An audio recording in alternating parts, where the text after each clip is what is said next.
Lord of the Mysteries audiobook by Kevin 541 Visitor C. King. Upon hearing the name to John Cotman's sequence, the first thing Klein thought of was the complete honorific name of the Lord of Storms. The King of the Skies, the Emperor of the Seas, the Lord of Calamity, the God of Storms. Sequence 3 is C. King. Sequence 0 contains the elements of C. Emperor, so it does match well. I wonder what sequence 0 of the storm pathway is called. Klein looked out the window again and saw that, although the weather was still gloomy, the morning sun was up. The sound of the tide had retreated and the rain had stopped. He pulled back his thoughts and analyzed the situation from the information that Danitz had revealed. The potion name is C. King, which means that the corresponding sequence 3 demigod saints have to act as a C. King. And all acting has one premise, which is that one possesses all the powers needed. As a Sea King, he would definitely be a powerful ruler of the seas that he controls even if there's a distance limitation. He would be able to walk freely on the seabed, cause tsunamis as he wishes, raise the sea level, and control marine life. Fighting in their home ground, they're absolutely capable of suppressing all demigods of the same level. The King of the Five Seas and Queen Mystic are roughly at this level as well. It's just that there are differences in strength because of the different degrees of digestion and their grasp on their powers. But no matter what, as long as they're at sea, Sea Kings are nearly unbeatable. With the abilities displayed by the Sea King, coupled with the oceanic environment, if one hasn't seen the eternal blazing sun, true creator and other true gods, it's not incomprehensible that people would worship him, believe in him, and pray to him. Many of the deities who received primitive worship might be at this level. They might not even be angels.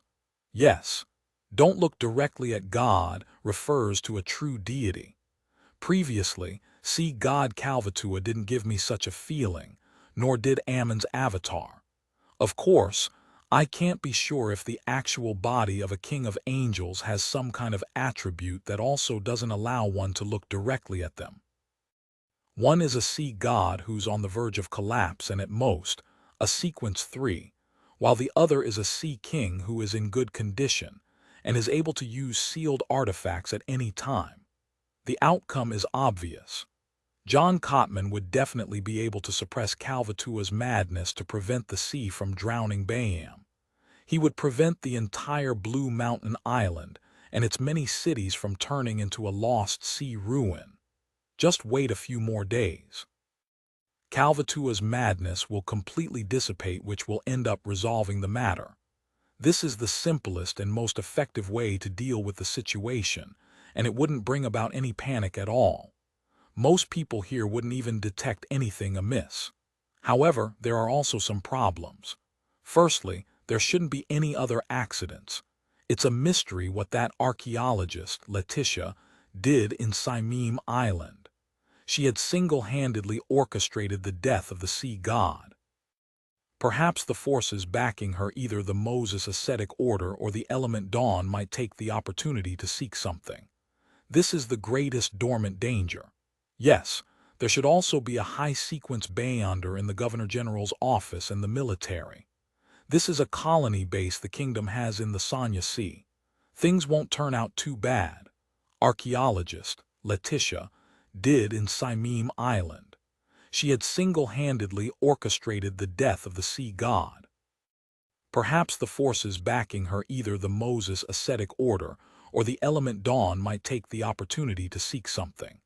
This is the greatest dormant danger. Yes, there should also be a high-sequence Bayonder in the Governor General's office and the military. This is a colony base the kingdom has in the Sanya Sea. Things won't turn out too bad. Then, there are the fanatical believers who will most likely become sacrifices as Calvatua becomes madder and closer to its death. They are like stalks during the harvest, falling down in bunches. However, for the Church of Storms, this isn't too bad of a development. The most pious of the heretics would die with their deity, which would save them the trouble of screening and handling them. If they aren't too pious, they wouldn't be affected too much, and it's possible to reform them. The only drawback is that the Rorsted archipelago would be lacking in manpower for a long period of time. Although such a problem is troublesome, as long as they grit their teeth, things can be resolved. Thus, the Church of Storms, see King John Cotman, is more likely to sit back and do nothing. Phew, I wonder how many people will die in the native enclaves and slums because of this. Klein's thoughts were suddenly interrupted by a uniform set of footsteps and a roar high in the sky. Instinctively, he looked up and saw airships painted in dark blue, with several cannon muzzles and machine guns sticking out, fly past him as they headed in different directions. On the main street, soldiers in red coats, white pants and black leather boots were lined up in neat rows. They were carrying rifles and dragging cannons as contingents of them moved past the tense and solemn atmosphere suddenly spread. This is a colony. Klein inexplicably felt mixed feelings as he sighed to himself. I wonder how long it will take the church to get rid of that sea serpent and find the place where it's hidden. That place is definitely a treasure trove with countless precious items. Danitz, whose main job was a treasure hunter, suddenly spoke, appearing both expectant and full of regret. His attitude had changed extremely quickly. He had already reduced the sea god to a sea serpent, using it as a pronoun. The church won't do anything other than keeping the matter suppressed. They'll see Calvatua perish just from waiting for a few days. Of course, members of the Church of Storms might not have that kind of patience, especially when I've heard that John Cotman's main job is being a high-ranking deacon of the mandated punishers. It's just that with the archipelago isolated overseas, he also works part-time as a cardinal to unify his authority. Perhaps his style of doing things is more like that of a mandated punisher. The place where Calvatua is hiding. That ruin is almost integrated into the spirit world. Finding it wouldn't be so easy. Otherwise, it wouldn't have led such an abject existence until today. At this thought, Klein suddenly had an idea. Finding the ruin where Calvatua is hiding would be very difficult to find from the real world. Since it has already perished, it's not something that can be found in a year or so, unless more accurate information is obtained. But if the search was done from the spirit world, the spirit world would make it even harder to pinpoint its location, but it doesn't completely lack options. Snake of Mercury Will Ossipton had once done so with the help of his folded crane. I still have no idea how to do that exactly, but that's not important. I can ask Mr. Azek. Death's domain controls part of the authority of the spirit world. The underworld, or should I say hell, was created by Phoenix ancestor Greggrace in the spirit world. A thought flashed through Klein's mind. He took out the ancient and exquisite copper whistle, put it to his mouth, and blew into it. He believed that even if he returned to the bedroom or entered the washroom, the messenger's massive body would be discovered by Danitz, who similarly had a non-trivial spiritual perception, so he didn't avoid him. Danitz was imagining the treasures of sea god Calvatua when he suddenly felt a chill at his neck. He felt something inwardly, and he quickly activated his spirit vision before looking to the side. There, he saw white bones spewing out from the floor and flying upwards, forming a giant skeleton with an illusory head that pierced through the ceiling. The skeleton slightly lowered its head. Its two pitch-black flames at its eyes were visible even through the ceiling. The oppressive feeling brought by its massive body made Danitz jump to the side. His body was half-bent, and he conjured a scarlet flame in the palm of his right hand. What kind of monster is this? Danitz looked at Jayaman Sparrow in surprise, only to see him holding a copper whistle and lifting his head as he looked at the skeletal monster. Klein looked up at the huge messenger as the huge messenger looked down at him. Both parties seemed frozen in place. Tusk, I was too anxious. I summoned the messenger before I even wrote the letter. Should I make it stay here or let it return first and let it come back later? I'm J.M. and Sparrow now. Yes, J.M. and Sparrow. Klein didn't say anything. He indifferently withdrew his gaze, took his time to find a pen and paper, and he began to write the letter. He gave a general description of the matter regarding sea god Calvatua, but he concealed the fact that he had nearly been possessed and how he had to borrow the gray fog to dissipate the curse. He mixed in information about Calvatua's ruins where it hid when describing the dream he just had. Perhaps a solution can be produced using the spirit world, but I lack the corresponding knowledge and hope to receive your guidance. Klein folded the paper and turned to see that the messenger's hand had clenched at some point in time. He pretended not to notice anything and threw the letter up. The messenger paused for a second, then it opened its hand and caught the letter. Suddenly disintegrated and its bones crumbled down, drilling into the floor. What? What was that? Danitz finally uttered a sound. Klein glanced at him and replied calmly, "Messenger, messenger." Danitz was stunned for a moment before understanding what he meant. Such a huge and terrifying monster is actually a messenger used for delivering letters. Indeed, there's a powerful secret organization behind J.M. and Sparrow. If I had such a messenger, everyone on the ship would envy me. It would be really, really cool. Danitz thought of how he would brag and flaunt his messenger when he returned to the ship. Putting away Azek's copper whistle, Klein got a chair and sat down, prepared to eat breakfast in a while. After a while, he heard knocking at the door. Danitz warily went over, and with the help of the peephole, he noticed that the person at the door was a middle-aged man with a boat-shaped hat. "Elend, how did you find this place?" Danitz asked as he opened the door. The visitor was the captain of the White Agate, just Elend. With wrinkles at the corner of his eyes, Elend looked into the room and chuckled. "When you were checking into this hotel, you used J.M. and Sparrow's name for the registration. It's easy with a look. That's because this identity is quite proper and innocent. Besides, in the eyes of the Church of Storms, I belong to the military." Klein slowly stood up and said to Elend, "What happened?" Elend pointed outside and said, "Bayem met with an accident, but it's not a big problem. The military has joined forces with the church, and they're currently conducting a search and arrest operation throughout the city. They're searching for a few powerful Bayonders who are archaeologists in name. In order to find the target as soon as possible, the military has used all their resources, but it's still not enough for such a large city. Heh, they believe that although you're of unknown origin, you're very friendly to us. They hope you can help with the search and prevent any accidents from happening. The corresponding remuneration will be available after the matter. This is all thanks to you for exaggerating my degree of friendliness. That is to say, after the Church of the Goddess and the Church of Steam and Machinery, I can once again receive money from the military." For a moment, Klein felt mixed feelings. Seeing that he didn't answer immediately, Elend added, "Although there won't be any major problems, the earlier we find the target, the earlier we can control the corresponding disaster. And perhaps that might save a few more people." Klein fell silent for a moment before gently nodding. "Okay."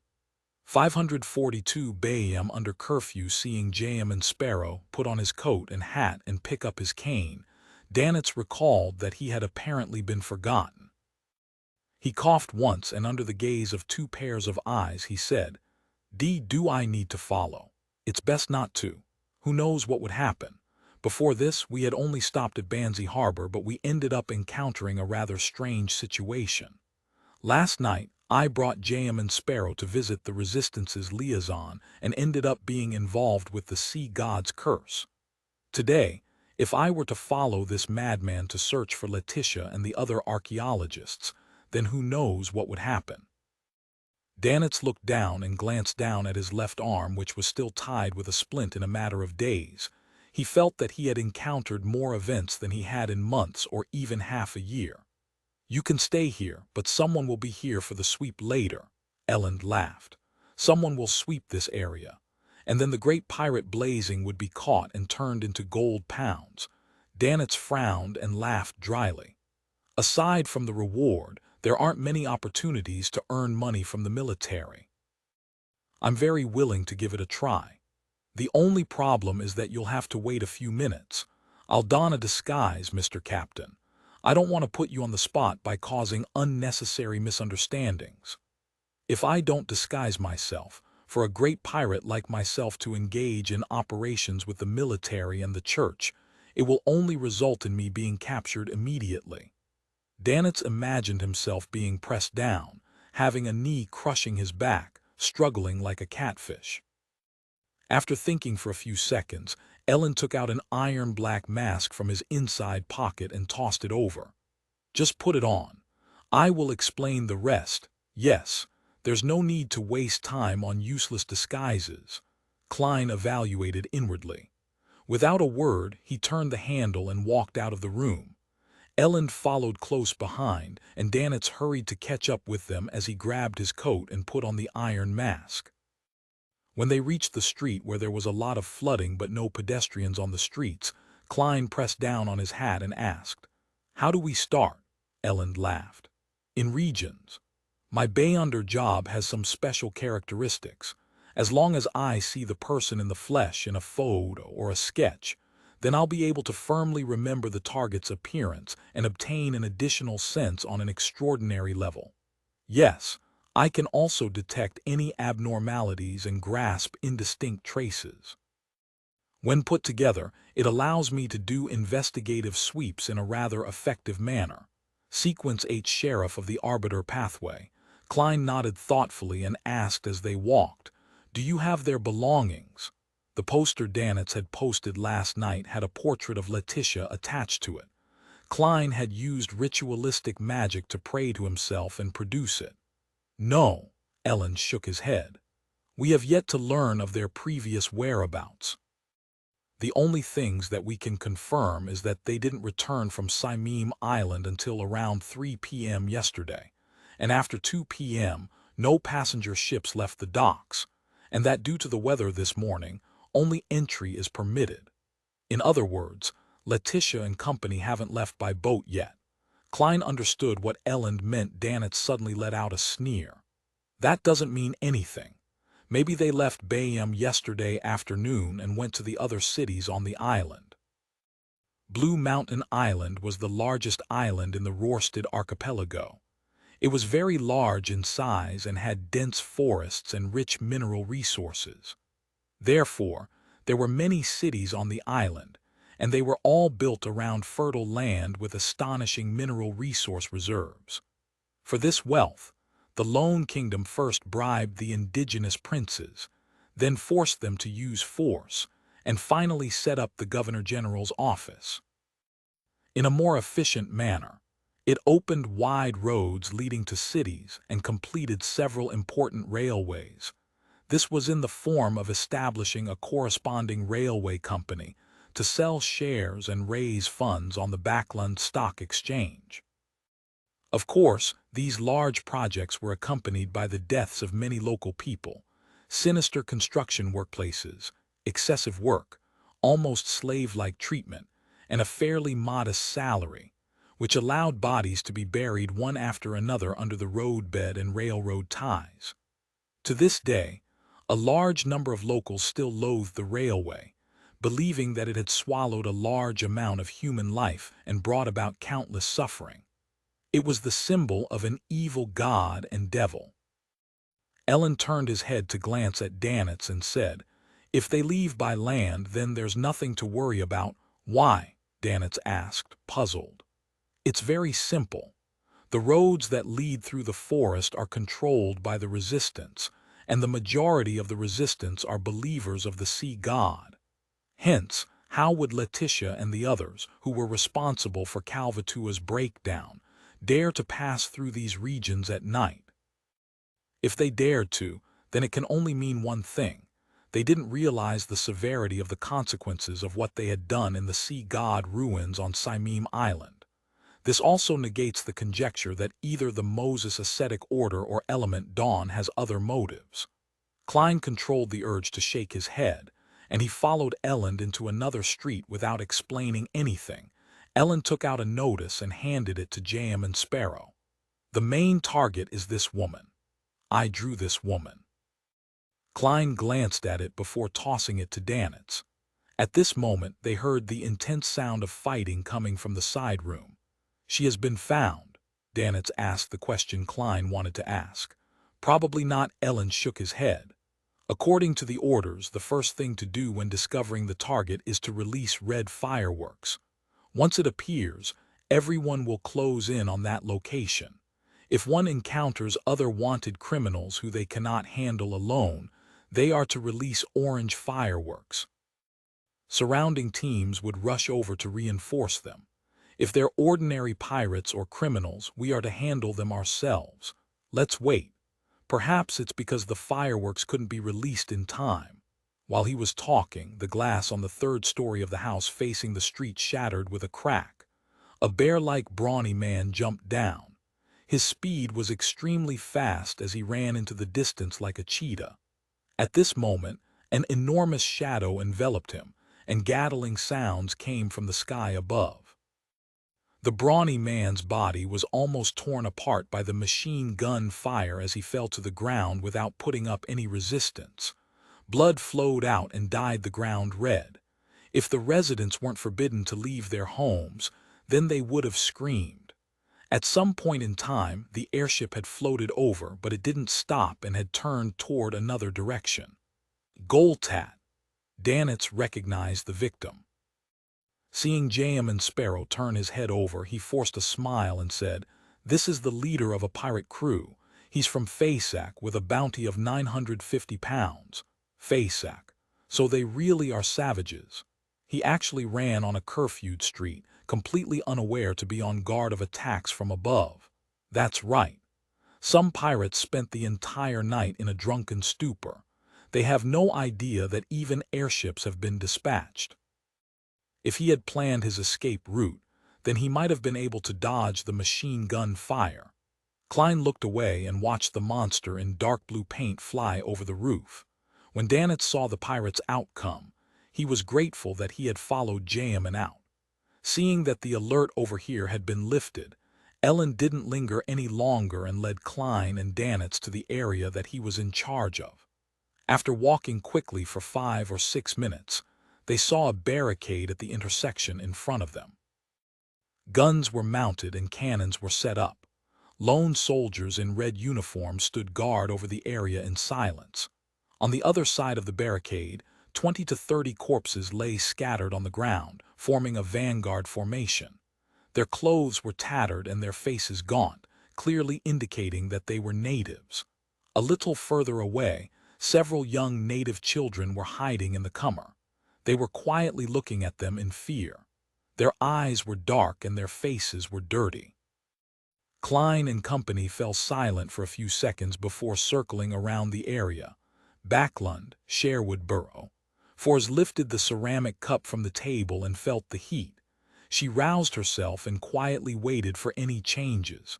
The temperature of the hot water dropped rapidly, and a thin layer of ice appeared on the surface of the liquid. White frost appeared on the rim of the cup. "I'm a trickmaster now." Fors closed her eyes in delight. She didn't waste any time after receiving the Spirit Eater's stomach pouch. Immediately concocting the potion and completing the advancement, she obtained quite a number of spells with lower potency. Among them, Fors' favorites were fog, wind, flash, freezing, electric shock and tumble, which made people slip. Only at this point did she feel that she was a complete beyonder. She was no longer someone who could only pass through walls or rely solely on ritualistic magic. At almost noon, Ellen, with the help of Klein and Danitz, had completed most of the investigation. "Let's eat some bread and drink some water before continuing." He took off his boat-shaped hat and spoke with parched lips. Klein was about to nod when he saw an orange firework fly into the air not far away.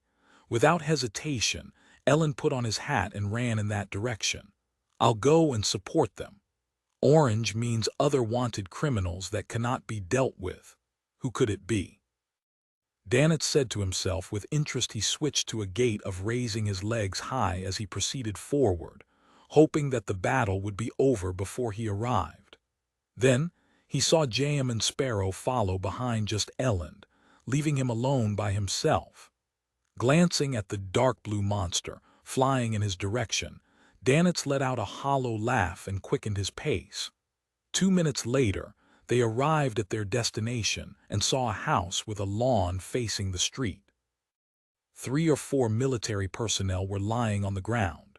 Their faces were pale and their bodies were trembling as if they had been thrown into a frozen lake. The more Klein walked in that direction, the colder it felt. It was as if he had arrived in the polar regions. Soon he discovered that the ditches outside the house were filled with thick snow.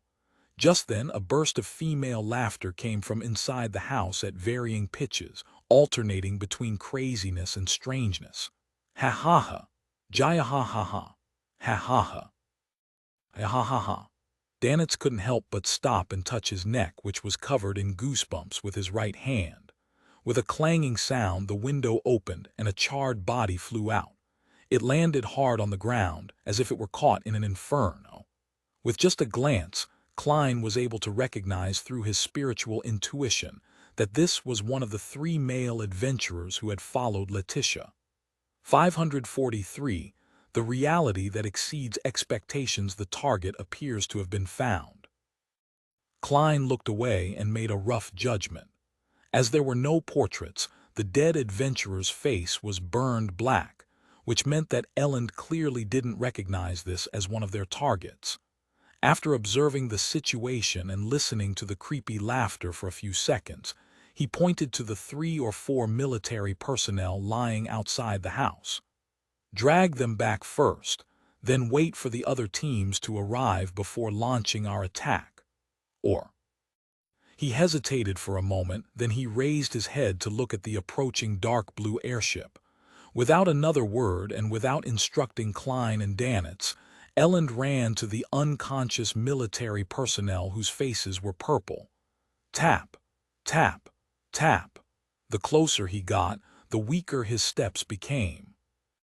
In the end, his body became stiff, and every step he took became extremely difficult. Elend, who had been the bosun of the Imperial Navy, was experienced.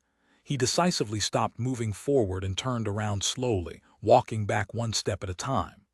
The more he walked, the smoother it became. However, he was still shaking uncontrollably. His eyebrows and temples were covered in a thin layer of frost. A quick freezing effect that defies common sense. An extreme cold reminiscent of a disaster. With Elend's attempt, Klein was able to grasp the danger level of this area, and he could only sigh inwardly. Unfortunately, the sun brooch isn't able to produce actual heat. It's only a stimulation of one's mind. Although it can make a body generate clear effects, it will only allow a person to withstand this cold for 3 to 4 seconds at most. Looking at Elend's chattering teeth, and how he was unable to open his mouth despite wanting to say something, Klein's gaze swept over Danitz. He threw his cane and said in a low voice, "Fire, fire." Danitz was stunned at first, but he quickly understood Jam and Sparrow. He had also witnessed the entire process of Chinese letter L-A-N-D-S failure. A scarlet fireball that couldn't be considered bright formed on Danitz's right palm, and he threw it towards the flanks of the military personnel. The fireball traveled for nearly 20 meters and then landed on the ground without creating an explosive sound. Instead, it quietly rose into the air. The scarlet pillar of fire emitted sizzling sounds as it continuously shrank and quickly dimmed. Suddenly, it expanded, as if it was in a desperate struggle before it perished. Klein, wearing a black tweed coat, jumped out and landed right next to the military personnel. He bent down and reached out with both hands and grabbed the man's clothes. Then he pushed his feet against the ground, exerted strength at his waist, and threw the man out. The military personnel immediately flew into the air, smoothly flying out before landing 10 meters away from the area, escaping the region with the coldest chill. After doing this, Klein snapped his fingers and lit a match in his pocket before the chill seeped into his body. The scarlet streams of flames gushed out like water, instantly enveloping him. By the time everything faded, Klein had disappeared from his location. Flames leaped out, flickering and extinguishing from time to time. With the help of Danitz's fireballs and his own matches, Klein constantly phased around in the extremely cold area, easily throwing out several military personnel. After 2 to 3 attempts, he carried the last member of the military back to his original position. Elend had clearly recovered as he gave a thumbs up. "I'm very glad and honored to have made the decision to ask for your help today. Captain, I like your tactful praises. Also, remember to raise the remuneration." Klein nodded politely, half-turned and looked at the open windows of the house. He heard the laughter grow stranger. Danitz pursed his lips to the side and silently cursed Elend. "Did you not see the contribution I made? Although my fireball has become something akin to a prop for a magic show, it still made actual contributions. This guy's nickname is just Elend, but he's not just at all." As he muttered, a shadow loomed over the area and the airship had arrived in the air opposite them. "Evacuate the people in the surrounding houses," an officer shouted from the airship. After Elend and 2 other teams cleared several nearby buildings, the airship lowered its altitude and adjusted its cannon muzzles. Boom, boom, boom. The cannons fired continuously, bombarding the house, which was still filled with creepy laughter. Hearing the explosions and seeing the flashes of flames, Klein sighed as he held his cane. This is the firepower bombardment he advocated. He had once proposed it in Tingen City, but was unable to put it into practice. And today, however, the overseas colonists were producing the real scene before him. Elend and the others stood guard in different positions under the deafening sound of the cannons, so as to prevent the people or perhaps monsters inside from breaking out. Soon the house collapsed and smoke rose from the piles of masonry. All the snow and ice was gone. Suddenly, a thick bolt of lightning flashed, openly striking the airship. Klein frowned. He saw that the airship was completely still and heard a steam boiler produce a jarring sound. The dark blue monster in the sky lost some control. Significant amounts of smoke began to billow out as it began descending to the side. Seems like they're being shielded by ammunition and being protected by an outer layer of air. "I thought it would cause an explosion, blasting the airship to pieces." Klein turned his full attention back to the collapsed house. When he initially felt the extreme coldness and saw the male adventurer's charred body, he thought he had met another demoness, one who grasped the witch potion formula. Having dealt with demonesses several times, he knew that beyonders of this pathway could control ice and black flames from sequence 7. But that flash of lightning had made him reject this judgment. He believed that Letitia was indeed a member of the Moses ascetic order or element Dawn, a real woman. The moment Klein arrived at this conclusion, the pile of bricks and wood were immediately lifted away. The bright red and charred figure crawled out, with its elbows used to prop it up from the ground. She was a female, and Letitia's original appearance could barely be recognized. This made Elend and the others shocked to discover that they had already found their target. However, compared to before, Letitia's current state was both terrifying and miserable. Her body was covered in black spots. The artillery shells had torn open red holes that lined her body. White fascia that seemed to have a life of its own was squirming inside her body.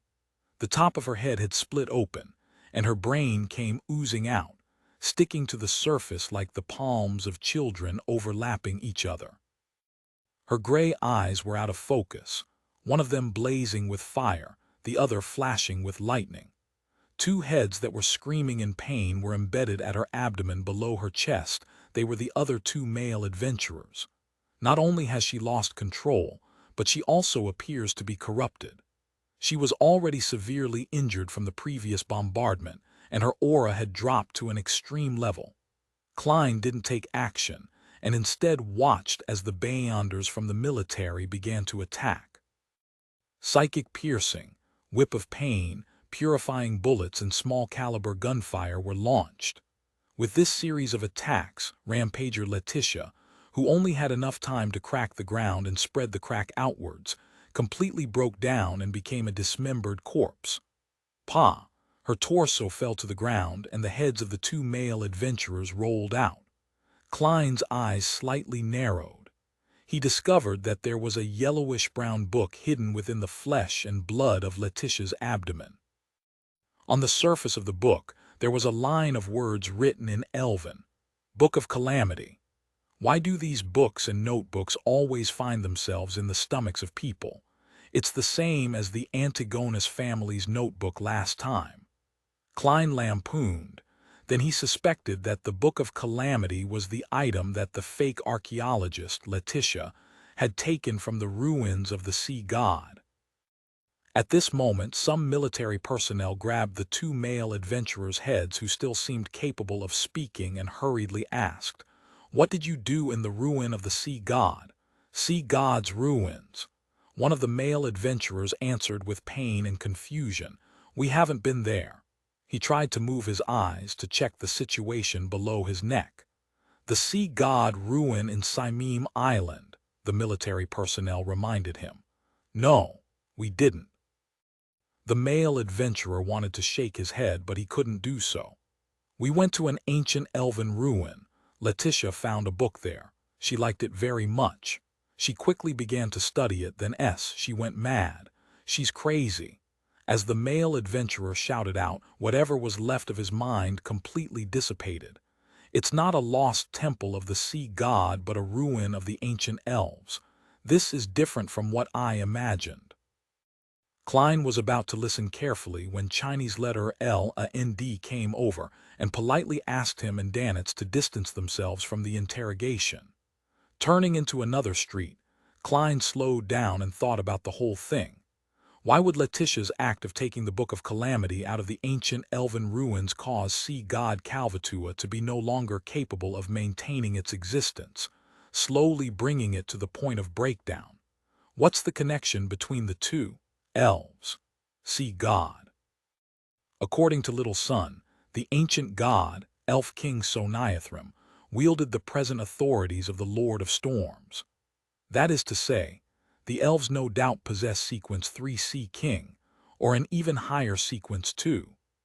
Could it be that it was by chance that this sea serpent, Calvatua, discovered a ruin of the elves at the bottom of the sea, directly devoured the Beyonder characteristics left behind by a certain high elf, and was lucky enough to survive the two possibilities of death and losing control?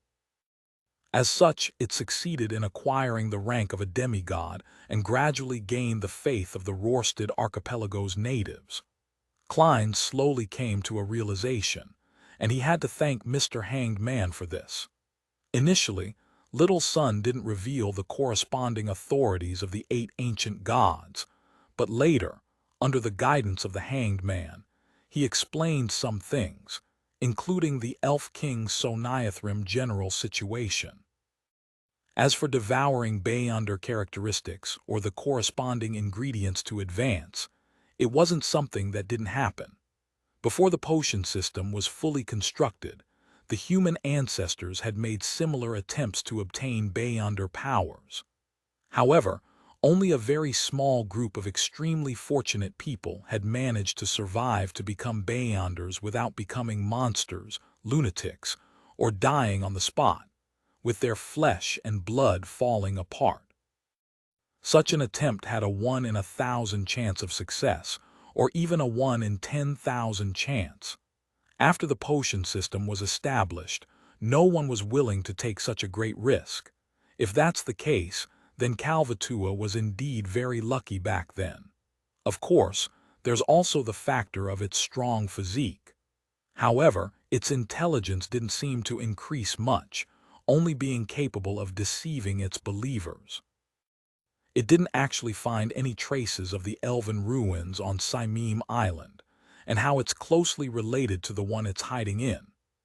After Letitia and company took the Book of Calamity, that ruin collapsed, causing Calvatua's hiding spot to experience abnormalities, resulting in the barely surviving Calvatua to be unable to hold out any longer. This can explain how Letitia and company managed to easily succeed. There aren't any members of the Resistance or the Sea God's followers defending the area. Only when something happened did Calvatua discover the problem and realize the connection between the two ruins. With what he just gathered, Klein tried to explain what he had been wondering about the whole time. This included why the dying sea god Calvatua didn't allow its followers to become carriers. It would have reduced most of the accidents and made things easier. With the brutality Calvatua displayed, it was only right that it made such a choice. The answer Klein arrived at was that the body Calvatua wanted to corrupt and possess had to have a certain amount of elven blood, and that was the only way to survive the transfer of Beyonder characteristics up to a certain level. However, when Klein touched it, due to the gray fog and his uniqueness, it allowed Calvatua to instantly find a better target. 544 Expertise Klein had just sorted out his thoughts when Ellen caught up with the two and said with a smile, "We found the target. The investigation is over. I'll bring you back to the hotel first, and I'll bring the remuneration in 2 days. Also, it's best if you don't go out today." Klein maintained J.M. and Sparrow's character by only nodding slightly without giving any verbal response. On the way back to the Wind of Azure Inn, Danitz clearly had some doubts or wistful thoughts on his mind, but due to the presence of Elend, who was part of the military, he could only change the subject and discuss with great interest about which pirates would end up being caught in the city's thorough sweep today. To him, they weren't friends as long as those guys didn't belong to the Golden Dream. They weren't worth sympathizing with. After entering the hotel room and watching Elend leave, he closed the door and said while clicking his tongue, "The Book of Calamity, Ancient Elven Ruins. This really is an interesting matter, but how did the elves end up like devils? Just by casually taking their book, a casual flip through it had caused that woman to go insane and lose control. What kind of image do you have of elves? Living in the mountains and seas, specializing in cooking, creatures who enjoy nature." Hess, according to Little Sun, the 8 ancient gods before the cataclysm were all very tyrannical, very cruel, and very evil.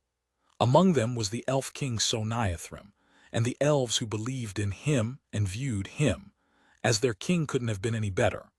One can make a comparison with the members of the Aurora Order. The Beyonder races left behind by the Dark Epic basically can't be associated with the good alignment that normal people have in mind. Klein replied in his mind. Of course, he didn't rule out the possibility that after the ancient gods' fall, the dragons, giants, elves, sanguine, and other living creatures would gradually extricate themselves from the negative effects and become more normal. However, this was only limited to the middle and lower levels, and it didn't include the demigod powerhouses. And the high elf that left behind the Book of Calamity was clearly the latter. With a thought, Klein suddenly realized something. Danitz understands Elvish. He recognized the title of the ancient goatskin book as the Book of Calamity. Vice Admiral Iceberg has actually taught her crew to such an extent. Not only does it include ancient Fasak, but she has also taught them Elvish, which can stir up the powers of nature. Perhaps Jotun and ancient Hermes are all part of the curriculum on the Golden Dream. They really are a bunch of pirates with knowledge and dreams. However, ma'am Captain, aren't you being a little overboard on certain subjects? Danitz is lacking in so many other aspects. That's right. The most important thing for a pirate whose main job is to be a treasure hunter has to be mastering the ancient languages. Klein ignored Danitz's comments and looked out the window. The sky remained gloomy as if a heavy rain would fall at any time. It made one involuntarily feel suppressed. Klein nodded slightly, feeling slightly relaxed as he thought. Letitia has been found. Being aware of the ancient elven ruin on Simeme Island, the Church of Storms and the kingdom's military will likely use its connection to the place where Kalvatua is hiding to find the sea god that is becoming progressively crazier. Or they might use the ruin to speed up its collapse. That way, apart from the most fervent and pious sea god believers dying, the rest basically won't suffer any harm. Klein had originally thought of using the spirit world to locate sea god Kalvatua's hiding spot after it died before the official Beyonders did. He could then infiltrate it, taking the treasure with him.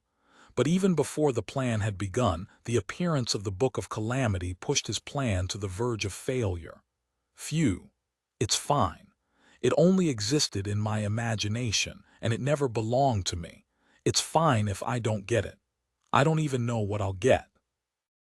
Letting this matter get resolved this way is for the best. Klein withdrew his gaze from the weather, his mood calm and relaxed. He just inevitably felt a slight sense of loss. That day, he and Danitz followed Ellen's advice and didn't head out again. They only remained in the inn. In Bayam City, there would be the sound of gunfire and explosions from time to time. This continued until the sky turned dark. The next morning, Klein got up on time and found that there were layers of clouds in the sky, and the sky remained dark. This meant that the confrontation between the Church of Storms cardinal, high-ranking deacon of the mandated punishers, John Cotman, and sea god Kalvatua was still ongoing.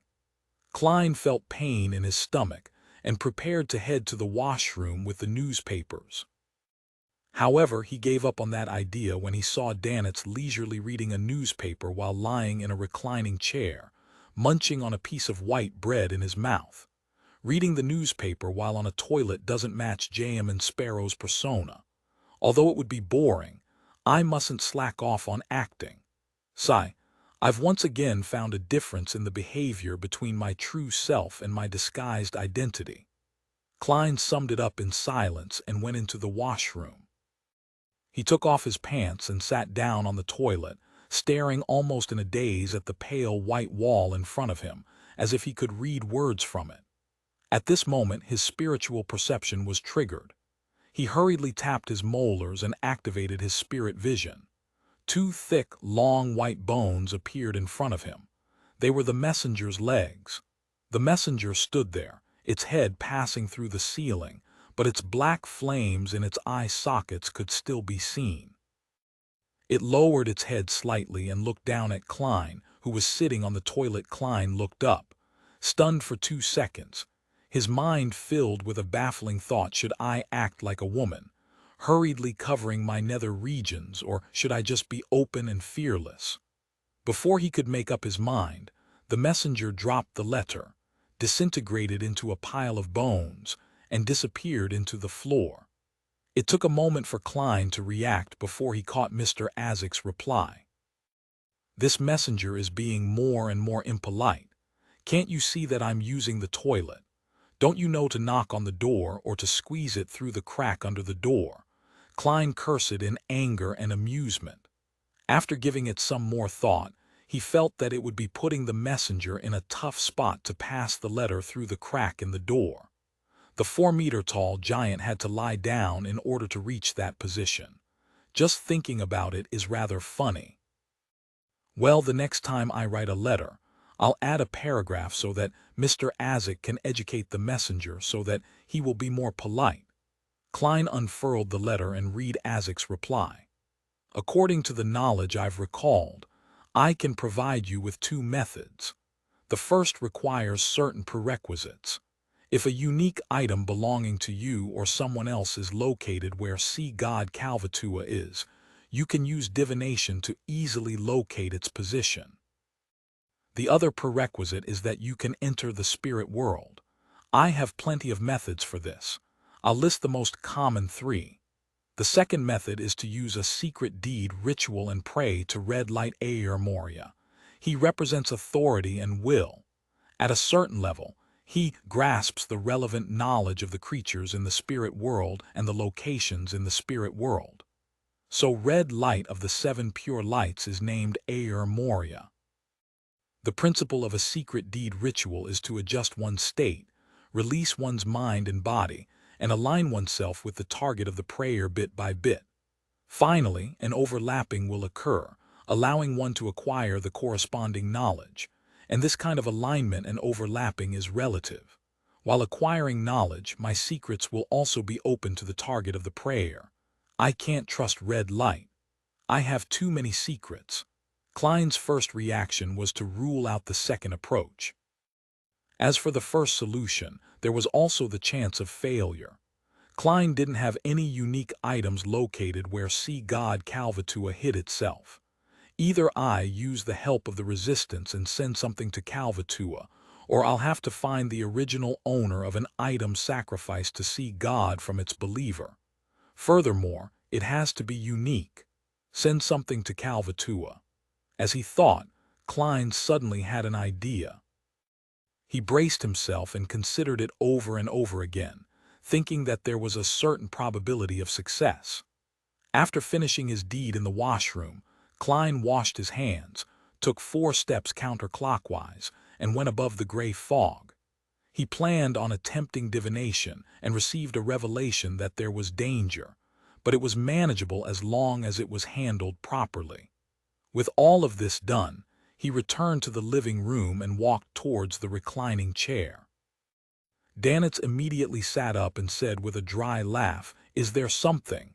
Do you know the words to the prayer relating to the sea god?" Klein asked with an unperturbed tone. Danitz spread out his hands and suddenly hissed, "Dogshit." He softly cursed his injured arm and switched to smiling. "Yes, I've seen a few members of the resistance hold rituals. The details are, adorer of the sea and spirit world, guardian of the Rorstad archipelago, ruler of the undersea creatures, master of tsunamis and storms, the great Calvatua." By the way, the 2 instances that it was effective were recited in Elvish. Adorer of the sea and spirit world. Its bearing is very low. It's not the same as my honorific name. That's true. I created it by copying it from the 7 true gods. Klein nodded gently and said, "Do you know where there are empty warehouses and abandoned houses?" "Of course, every great pirate knows a few," Danitz replied without hesitation. Klein turned around and walked towards the coat rack. "Take me there." "To do what?" Although Danitz was puzzled, he didn't dare ask. "In the dock area, in a dirty and dilapidated warehouse." Danitz watched Jam and Sparrow take out 3 candles and several metal bottles. Unable to hold back his curiosity any longer, he asked, "What are you planning on doing?" Klein didn't look back and replied very calmly, "Sacrifice." "To whom?" Danitz pressed with interest. Klein set up the altar, took out an iron cigar case and calmly said, "Calvatua." His plan was to give something directly to sea god Calvatua. As long as Calvatua accepted it, he could use divination and other methods to find its hiding place. As for whether or not Calvatua would accept it, he had certainly considered it, believing that it was a definite possibility. As Calvatua was currently on the verge of death, it was in a state of extreme madness, with little sense of reason. It acted on instinct alone, and it might have a strong desire for the aura of the gray fog. Therefore, Klein was prepared to sacrifice an iron cigar case that was often placed above the gray fog. He wanted to see if Calvatua would accept it or not, and if he didn't, he wouldn't suffer any losses. He could then pretend as though nothing had happened. Sacrifice to see God Calvatua. At that moment, Danitz found his brain lacking. He couldn't comprehend what was on Jam and Sparrow's mind. "Are you crazy? How could it accept your sacrifice? Even if it's accepted, what would be the point? It's dying, and it's very dangerous." Danitz blurted out immediately. He added inwardly, "No, Jam and Sparrow isn't crazy because he has always been crazy." Klein glanced at him and simply said, "In this domain, I'm an expert. When it comes to sacrificial rituals, I'm an expert." Klein wasn't modest about this. 545 The enraged Calvatua Danitz felt choked, unable to say a word. He quickly stepped aside and watched as Jam and Sparrow lit the candles, burned some powder and dripped some extract. Taking in the smell that pervaded the air, he couldn't help but raise his voice. "Chinese letter, you're using the wrong materials, right?" He remembered that the resistance didn't use things like full moon essence oil, slumber flower, or chamomile when sacrificing to the sea god. "It's not like you're praying to the Evernight goddess."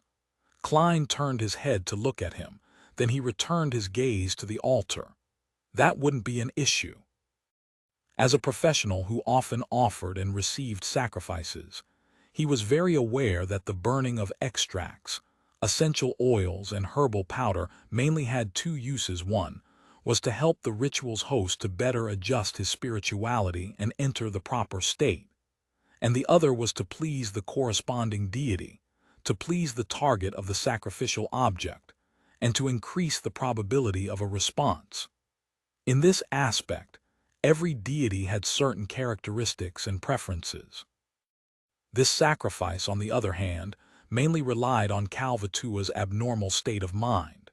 It had gone completely crazy, and it thirsted for the gray fog's aura. Neither of the two could be missing, and everything else wasn't important.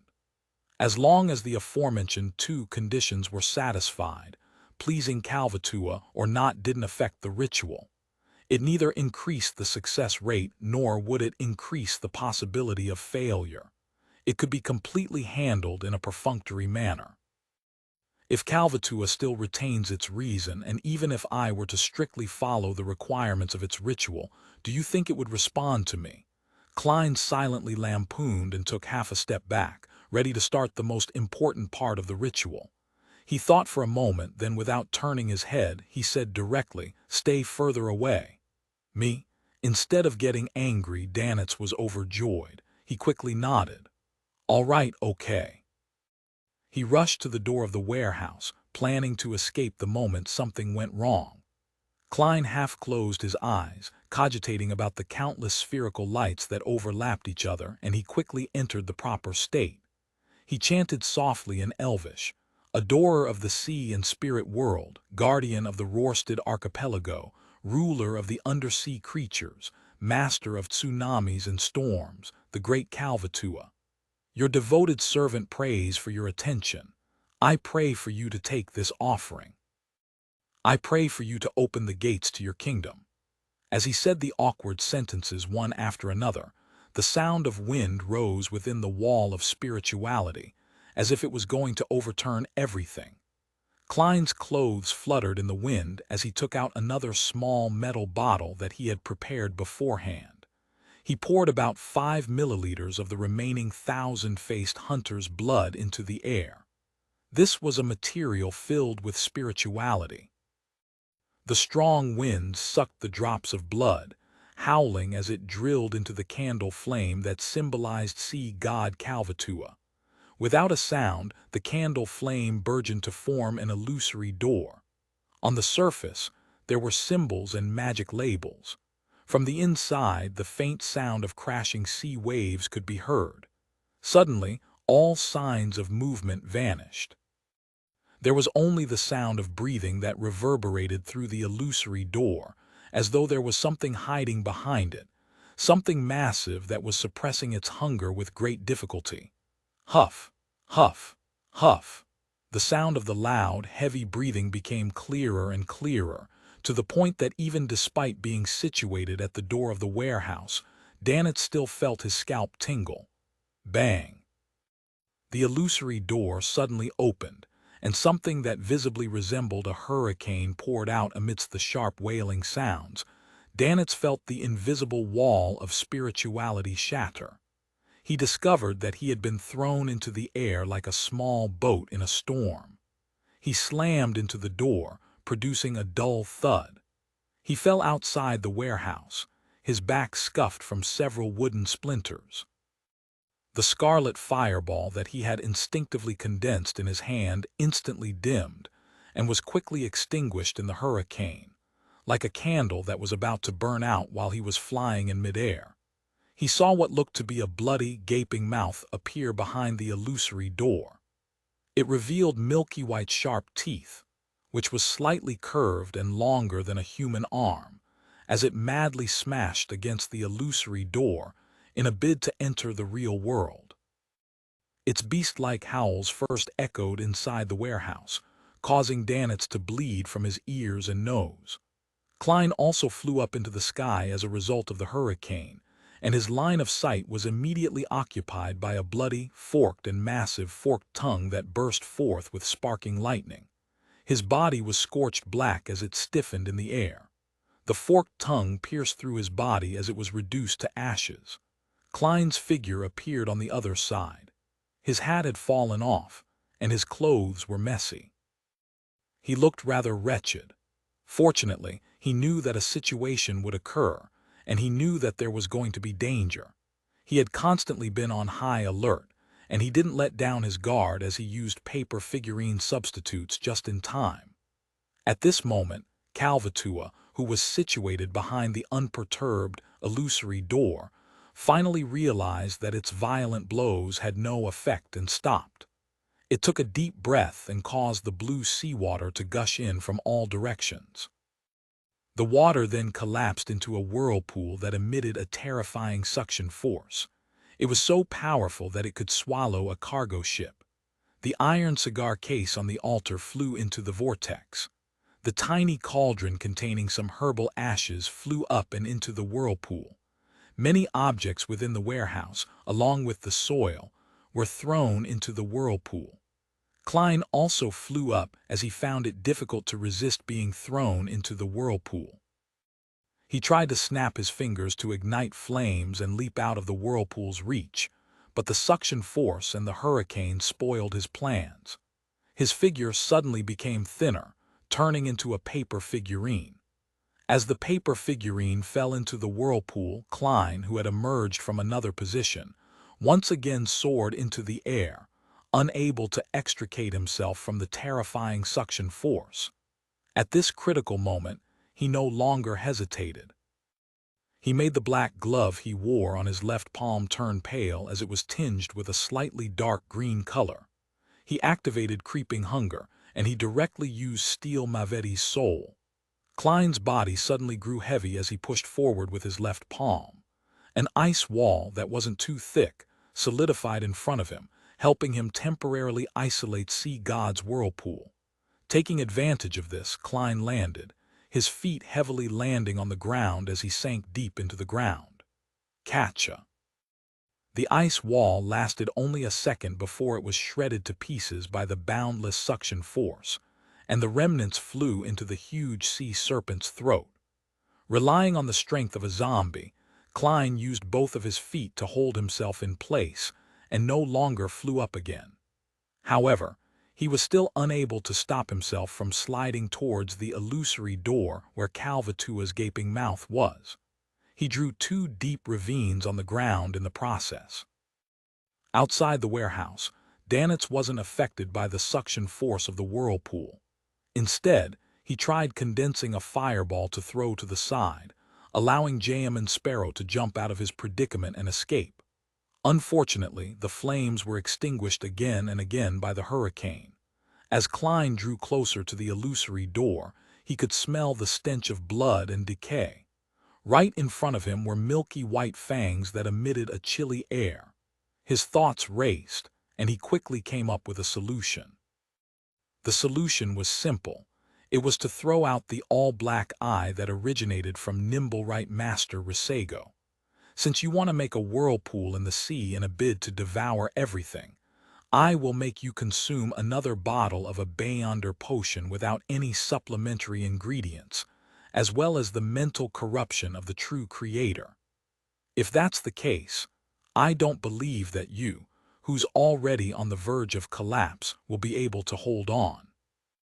Klein gritted his teeth and reached into his pocket. Perhaps it had sensed his malicious intent, or perhaps it had lost its patience.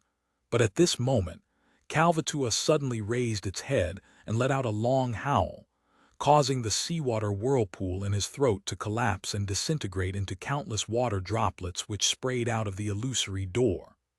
Splash! Torrential rain fell in the warehouse, and a dazzling silver ball of intertwined lightning condensed in Kalvatua's throat once again. With a boom, it spat out that lightning ball. Amidst the torrential rain, the silver ball of lightning transformed into streaks of stunning lightning bolts that quickly expanded outwards. It destroyed the frugal altar and occupied the entire warehouse. Sizzle. Klein's figure kept phasing in and out of existence amidst the sea of lightning. His body would char and turn into scraps of paper. Outside the warehouse, Danitz also suffered its effects. All his hair stood up as his body convulsed. After continuously using paper figurine substitutes and approaching his limit, Klein finally managed to withstand it until the lightning subsided. As for the illusory door, it was affected by the complete destruction of the ritual and quickly closed. Creak. Sea god Kalvatua's hisses of indignation were isolated by the door. After a moment, the illusory door completely disappeared. The surroundings were in a wretched mess. Only a candle was left on the altar, weakly swaying its flame. Bang! Danitz leaned forward against the warehouse's wall, barely standing at the doorway. He tried to speak, but he couldn't stop convulsing. He could only express his grievance with his eyes. Jayaman Sparrow is really a madman. I can still remember the horror I experienced in Banzi Harbor, and I still have nightmares about it. Previously, when he was picking out items offered by the resistance, he attracted the curse of the sea god. I was so frightened that I almost ran away while on our journey back. This time he even did some sacrificial ritual and nearly summoned Kalvatua over. It was really extremely dangerous just now. Why does he love to take risks so much and enjoy causing major trouble? Time after time, he searches for thrills while on the brink of death. Is this a manifestation of his craziness, or is there another reason? Sea god Kalvatua is still very strong. Even though it's on the brink of death, and there's the door of sacrifice in between us, it was still able to release a portion of its strength that could easily finish me off, as expected of a demigod that can fight against a sea king. Klein pulled his feet out of the ground and saw that his boots were in tatters. At the same time, he found that, regardless of it being due to luck or an inevitability, Kalvatua had accepted his sacrifice in all sense of the word. This was because the huge sea serpent had swallowed the iron cigar case which had been tainted with the gray fog's aura, and many other things while producing the whirlpool. In other words, I can try to locate its hiding place in the spirit world, but I'll have to wait for its death so that it can't interfere and resist my divination. This search would require me to enter the spirit world, and I can't keep using the gray fog forever. Klein quietly let out a breath. He felt the glove on his left hand become filled with an indescribable madness and hunger. It seemed like it was going to devour the wearer if it wasn't fed. There are no sinners around. Klein turned his head to look at Danitz, who was standing by the door. Danitz's mind suddenly tightened.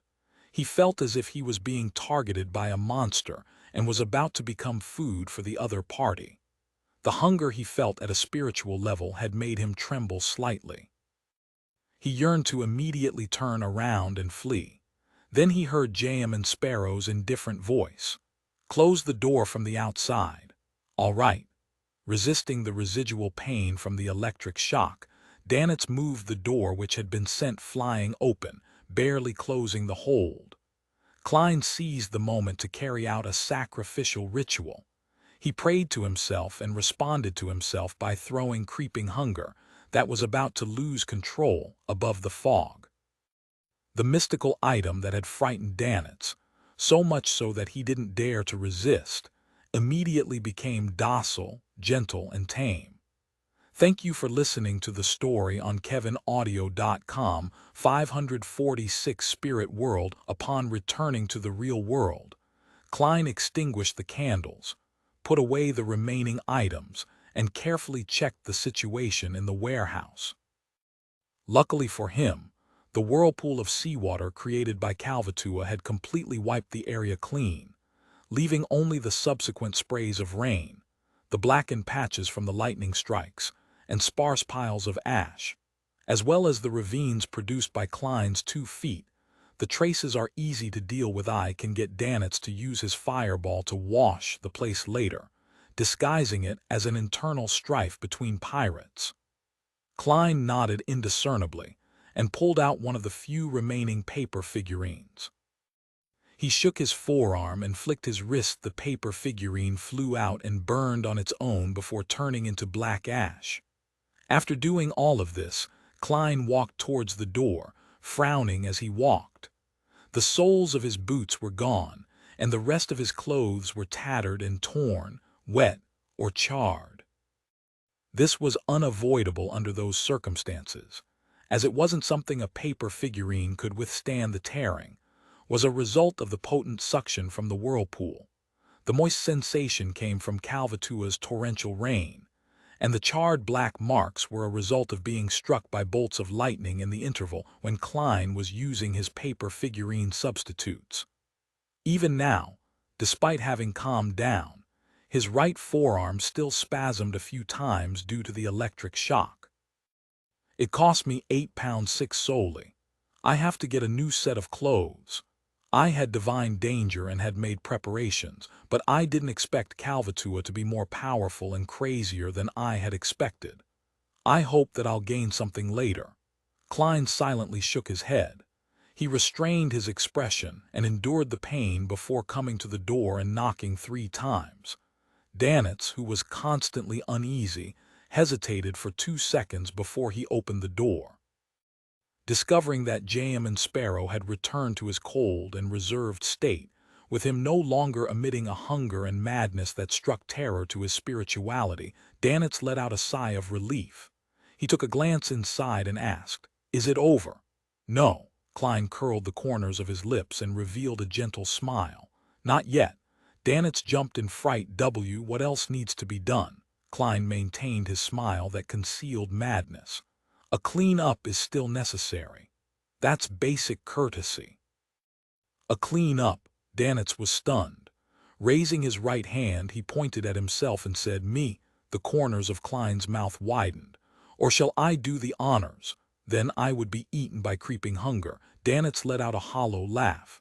"How should I clean this place?" "Use a fireball," Klein answered simply. As a part-time pirate, it didn't take much effort for Danitz to understand J.M. Sparrow's intentions. He walked past him and headed for the interior of the warehouse. During this process, he had a few questions in his mind which were quite puzzling. Captain said that creeping hunger needs to devour a living person every day, but J.M. Sparrow can only satisfy it after a battle. He usually doesn't bother with it. Besides, in that battle just now, J.M. Sparrow had used Steele Mavetti's ice powers. He didn't feed it after. Strange. What secret lies behind this? A seal of a certain level. Or can it be that the organization behind him is capable of sealing creeping hunger?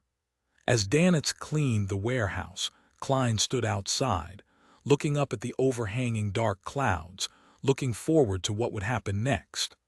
I've already sent the iron cigar case that's tainted with the gray fog's aura over, so all I need to do is wait for Calvatua, a fake sea god, to collapse and die. I hope the Bayonders of the Church of Storms and the kingdom's military won't have the time to find it in time, or leave behind some items of certain value that they think little of. Klein slowly took in a deep breath, listening to the dull bombardment sounds coming from behind him. In a hotel, Alger stood at the window, staring out at the overcast sky. I received the Sanguine's anesthetic gas not long after the last tarot gathering. I was prepared to go out to sea to gather ingredients, but a week has passed, and I'm still stuck in Bayam. The corners of his mouth twitched as he shook his head. First, there was the incident of the world hunting Steele Mavetti.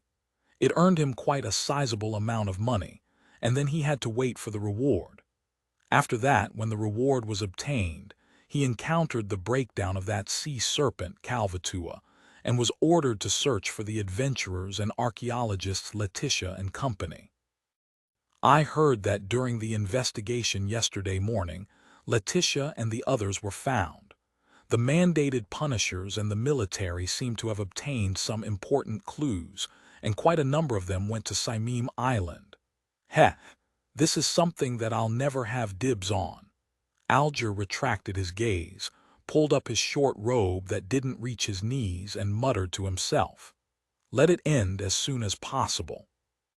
Once Calvatua was completely dead and the tsunami was no longer a latent risk, he could leave the harbor. After leaving the city of generosity, Bayam, he could work at advancing to sequence 6 when blessed. As his mind whirred, Alger's heart skipped a beat and he turned around to look out the window. He saw the clouds high in the sky quickly dissipate, with the crimson moon quietly hanging in the sky. Klein slept until midnight when he was suddenly jolted awake. He had vaguely sensed something. He rolled out of bed, went to the window and pulled back the curtains.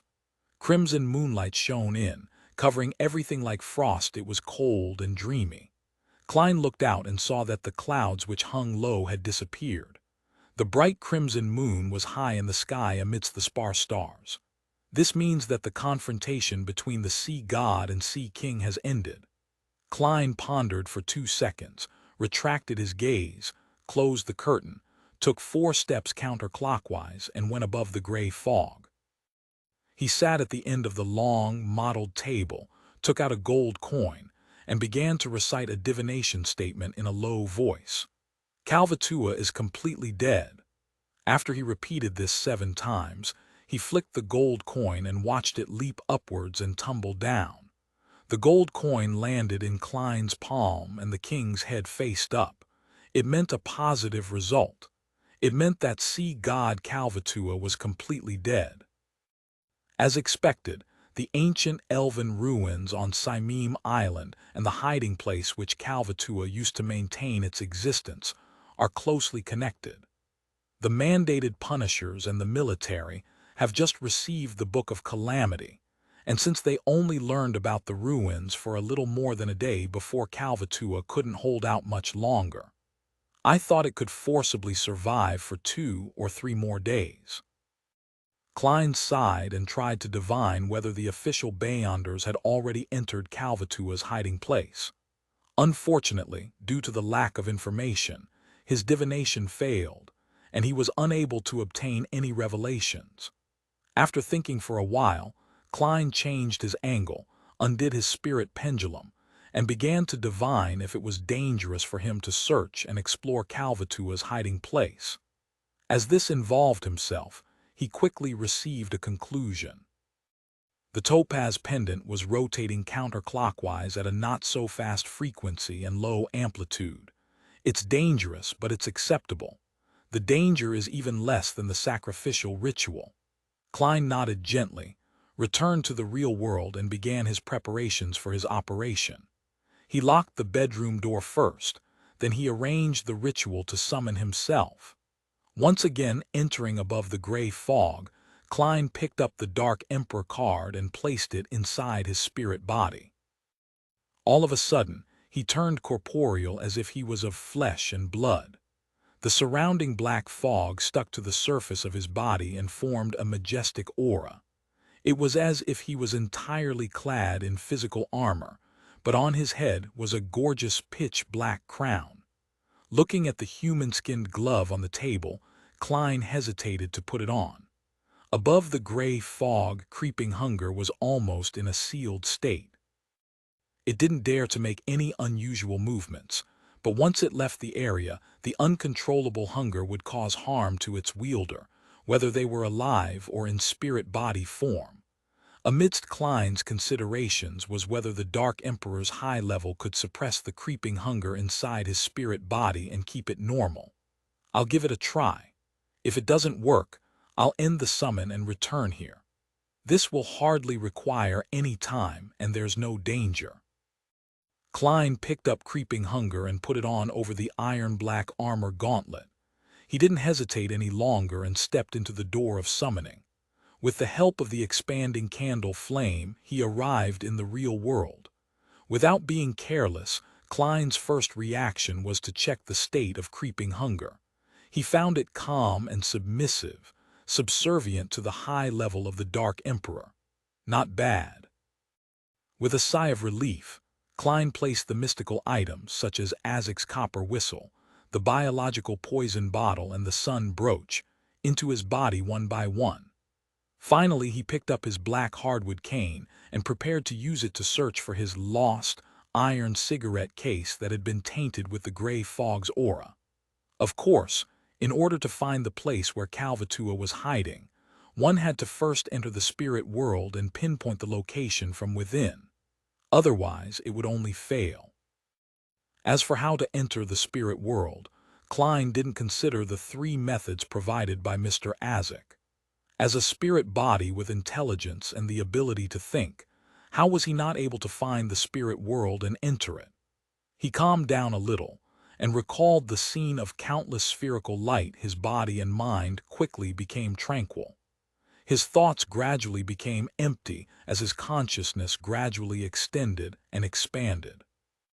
He soon discovered that he was surrounded by indescribable, illusory, transparent things. All the colors became bright, distinct, but overlapping, and the gray fog had grown so faint that it seemed to cover everything in an ethereal manner. In the depths, high up in the sky, there were 7 rays of lustrous brilliances that shone with different colors. They seemed to possess life, and they contained immense knowledge. This was the spirit world. It completely overlapped with reality, and was omnipresent. If I happen to encounter the mandated punishers or military personnel, I will immediately end the summoning and return above the gray fog. Klein took a step forward. After easily entering the spirit world, he felt his body become illusory.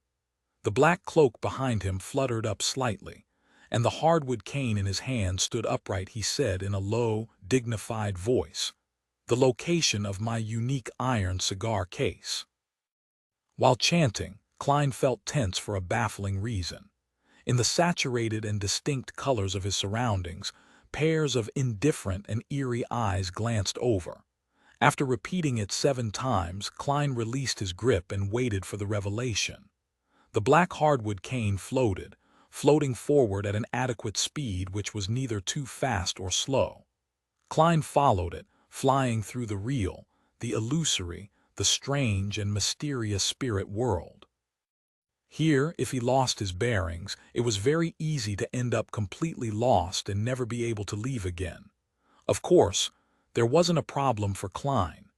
If he really got lost, he could end the summoning and return directly to the space above the gray fog. Klein chased after the black cane, which was sometimes thrown and sometimes dropped, shuttling back and forth between distinct and overlapping colors. He passed by half-hidden spirit world creatures that couldn't be accurately described, and it was hard to know how far he had traveled. Suddenly, he saw an eye. It was round with clear blacks and whites. The eye looked at him without blinking. There was no head, nor was there a corresponding body. 547 Prize T. The huge eye, which had its blacks and whites clear, appeared translucent. It floated quietly behind saturated, overlapping colors. Klein couldn't tell if it was hostile or friendly. At this moment, Klein remembered a passage from the sites in the spirit world. The ancestor of the Abraham family had said, "Try not to cross eyes with any creatures of the spirit world for more than 3 seconds unless they have already expressed interest in communicating with you. This is considered provocative behavior. Also, do not let yourself appear terrified and nervous. For some predators, this will increase their desire to attack." As the words flowed through his mind, Klein retracted his gaze and continued to chase after the flying hardwood cane in front of him at a rather adequate speed. The sight of the full black armor set and black crown he donned, matched with a cloak of the same color, entered the round eye. But the figure quickly passed by, disappearing far away. It didn't stir up the slightest change. In essence, the spirit world is a very dangerous place. If one isn't careful, one can encounter a terrifying existence at the demigod level. As Klein continued to make his way through, he realized that this place was truly chaotic. Although the 7 lustrous brilliances that could be used to mark his location remained high above, covering the sky, they could still be seen from time to time beneath his feet, to his left and right, and from the front and back. If not for his black cane, Klein wouldn't have been able to determine his bearings. Suddenly, through the faint fog of the void, he saw, on his left, based on a normal human being's concept of left, a floating castle. It was entirely black in color. Its spire towered, and it was covered with vines, extremely reminiscent of a Gothic style. At the top of the castle stood a translucent woman who was almost as tall as the castle. She was wearing a complex, gorgeous, dark, and gloomy black dress. She didn't have a head, and there was a neat cut by her neck. Her drooping hands held 4 blonde heads with red eyes. If one looked closely, they would find that these brilliant-looking heads were exactly the same. When Klein, who was disguised as the Dark Emperor, passed by, the 4 heads the woman carried blinked. Klein didn't respond as he flew forward as though he hadn't seen her. The woman slowly turned her body, letting the heads in her hand watch him depart. What kind of monsters are these? As the thought flashed through Klein's mind, he saw the black cane plummet rapidly. He hurriedly chased after it, once again experiencing the feeling of a free fall. About 8 seconds later, a faintly discernible collapsed building appeared in front of him. Outside of the building floated a spirit world creature which resembled a giant jellyfish. It extended transparent, sticky tentacles and pulled the surrounding area into its own territory. At the end of each tentacle grew a white skull with deep eye sockets. It kept shaking as it floated about with light but slow movements. The black cane passed through the strange creature of the spirit world and hovered in front of the almost illusory collapsed building. Found it. Klein was delighted at first before he solemnly glanced at the giant jellyfish that was waving its skull. He made preparations for battle, but he didn't attack immediately. Instead, he tried to emit the profound dignity that came with the high level of the Dark Emperor card. His eyes indifferently stared at the eye sockets that were deeply recessed. After 3 seconds of frozen silence, Klein said, "Ancient Hermes," in a low voice. "Leave." The tentacles supporting the skulls twitched twice. Then the giant jellyfish slowly floated up, disappearing into the depths of the spirit world. This Dark Emperor card is still very useful. I was already considering throwing Mr. Azek's copper whistle. The descendants of death should still have some standing in the spirit world. Klein breathed a sigh of relief and descended, grabbing the black hardwood cane.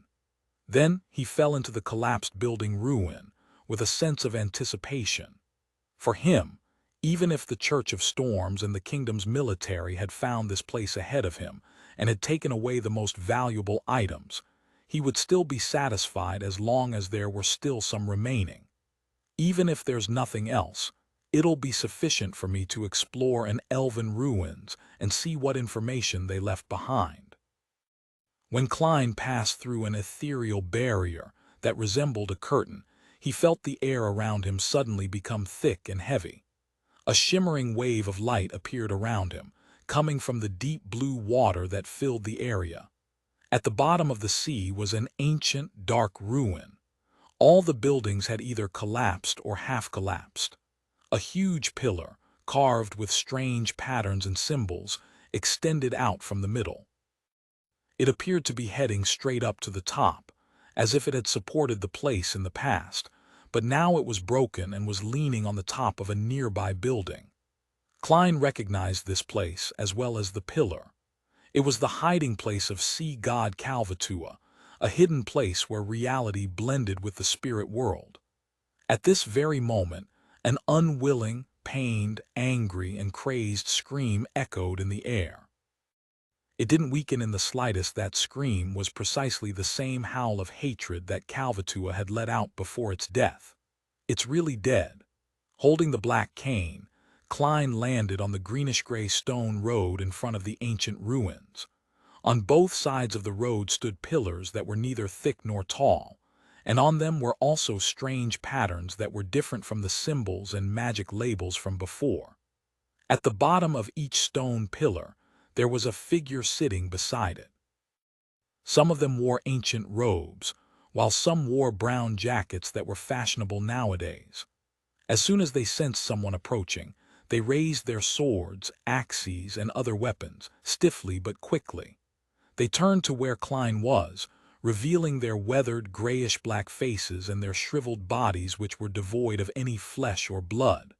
Their eyes, feverish and numb, were fixed on Klein, who was wearing a black crown and black armor, Calvatua's devotees. However, this also means that the Church of Storms and the kingdom's military haven't found this place yet. Klein sighed and injected his spirituality into the sun brooch. He muttered a word in ancient Hermes, holy. He activated the sun brooch's holy oath, and through the corresponding word in ancient Hermes, he temporarily added a holy attribute to the damage he dealt with his attacks. Pa! Klein flicked his wrist and threw his cane. He bent his body slightly and charged towards the first sea god guard who came rushing over. While running at high speed, Klein suddenly turned left and dodged the enemy's axe. He then swung his arm backwards and used his cane to draw a clear grayish-white crack on the enemy's body. Pure golden flames silently rose from within the crack, wrapping around the sea god guard and burning it until it was on the verge of collapse. Bam! Klein exerted strength into his feet and stomped past the enemy. Behind him, the completely desiccated sea god guard finally collapsed, turning into ashes within the golden flames. Tap, tap, tap. Klein bent his back, quickly moving forward, sometimes to the side and sometimes diagonally as he passed by each of the sea god guards. At the same time, he brandished his cane, whipping, stabbing, cleaving, and slashing, leaving different marks on the guards that resembled desiccated corpses. Tap, tap, tap. Klein passed through the road and arrived in front of the half-collapsed ruins. Behind his gently fluttering black cloak, the sea god guards bloomed into golden torches, lighting up the greenish-gray stone slate and the patterned pillars. Amidst the chaos, the guards fell down, one after the other, and no longer moved. Klein went up the steps and entered the building where the half-collapsed pillars were. The first thing that entered his vision was an unimaginably huge blue sea serpent. The scales all over its body were slippery, and they were covered with patterns that were similar to the symbols inside the ruins. Its gaping jaws bit into a pillar, its curved milky white fangs sinking in. Its body below its head height was slumped across the ground. Its coiled body occupied about a third of the expansive hall, like a small blue hill. However, its surface was covered in wounds with mangled blood and flesh. Even its bones could be seen. A mysterious cyan light had already gathered over its body as it crept slowly towards one of its fangs that was longer than a human arm. This caused the slightly curved, sharp bones to slowly straighten up. Its dying cry reverberated in the air, causing Klein's corporeal spirit body to show signs of instability. At this moment, an old man wearing a clergyman's cap was lying beside Calvatua's body. His hair was gray, and his body was like a gray rock. He stuck his face tightly to the serpent's body, making incomprehensible sounds from his throat. His actions were an unknown. Around the gigantic serpent's corpse were desiccated corpses. They were similar to the sea god guards outside, but they were even more bizarre. Their stomachs bulged to the point of rupturing.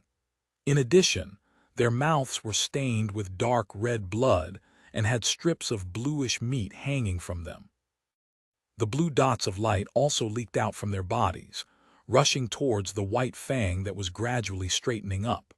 Before Klein could figure out what such a scene signified, the old man in the clergyman's cap, who was lying on top of Calvatua, stood up in a staggered manner and turned around. His eyes were flashing with a blue light. His mouth was covered in blood-red meat which he was using all his strength to bite into. In the place where his face had been stuck to, the snake's body was mangled. It was missing a lot of flesh and blood, and even its bones were almost visible. He was eating up the corpse of sea god Kalvatua. This. Klein frowned, roughly understanding what was happening. After Kalvatua's death, the priest and guards in the hall lost control and began to frantically devour its flesh and blood. At this point in time, the Beyonder characteristics had yet to appear completely. Kalvatua's body still contained a large part of it, and many guards had problems with a potion overdose or conflicting pathway characteristics. They broke down on the spot and died completely. However, there were always people who were lucky enough to survive the sudden death, or there were those who lost control of themselves and became disgusting monsters, or those who directly skipped a few sequences and became a powerhouse, or those who became lunatics with distorted demonic powers due to the mixture of pathway characteristics. Regardless of which one it was extremely dangerous. Klein looked down from the surviving priest's face to see his belly bulging like a pregnant woman's. A strong burgeoning and contraction appeared there, resembling a huge heart. 548 tricked to dealing with large creatures in the ruins that was filled with seawater and was half fused with the spirit world. Klein stood at the door of the central hall, wearing full-body black armor. Inside was the gigantic blue serpent's body that was being mutilated for food, and the old priest with his bulging stomach. The latter's skin was a grayish-black, as though it had become desiccated from prolonged exposure to the wind. His eyes flickered with an azure-blue glow as he stared intently at the guest, who wore a black crown, as though he was considering where he should start his meal from. Without any hesitation, Klein reached into his body with his right hand and took out a brown, translucent bottle.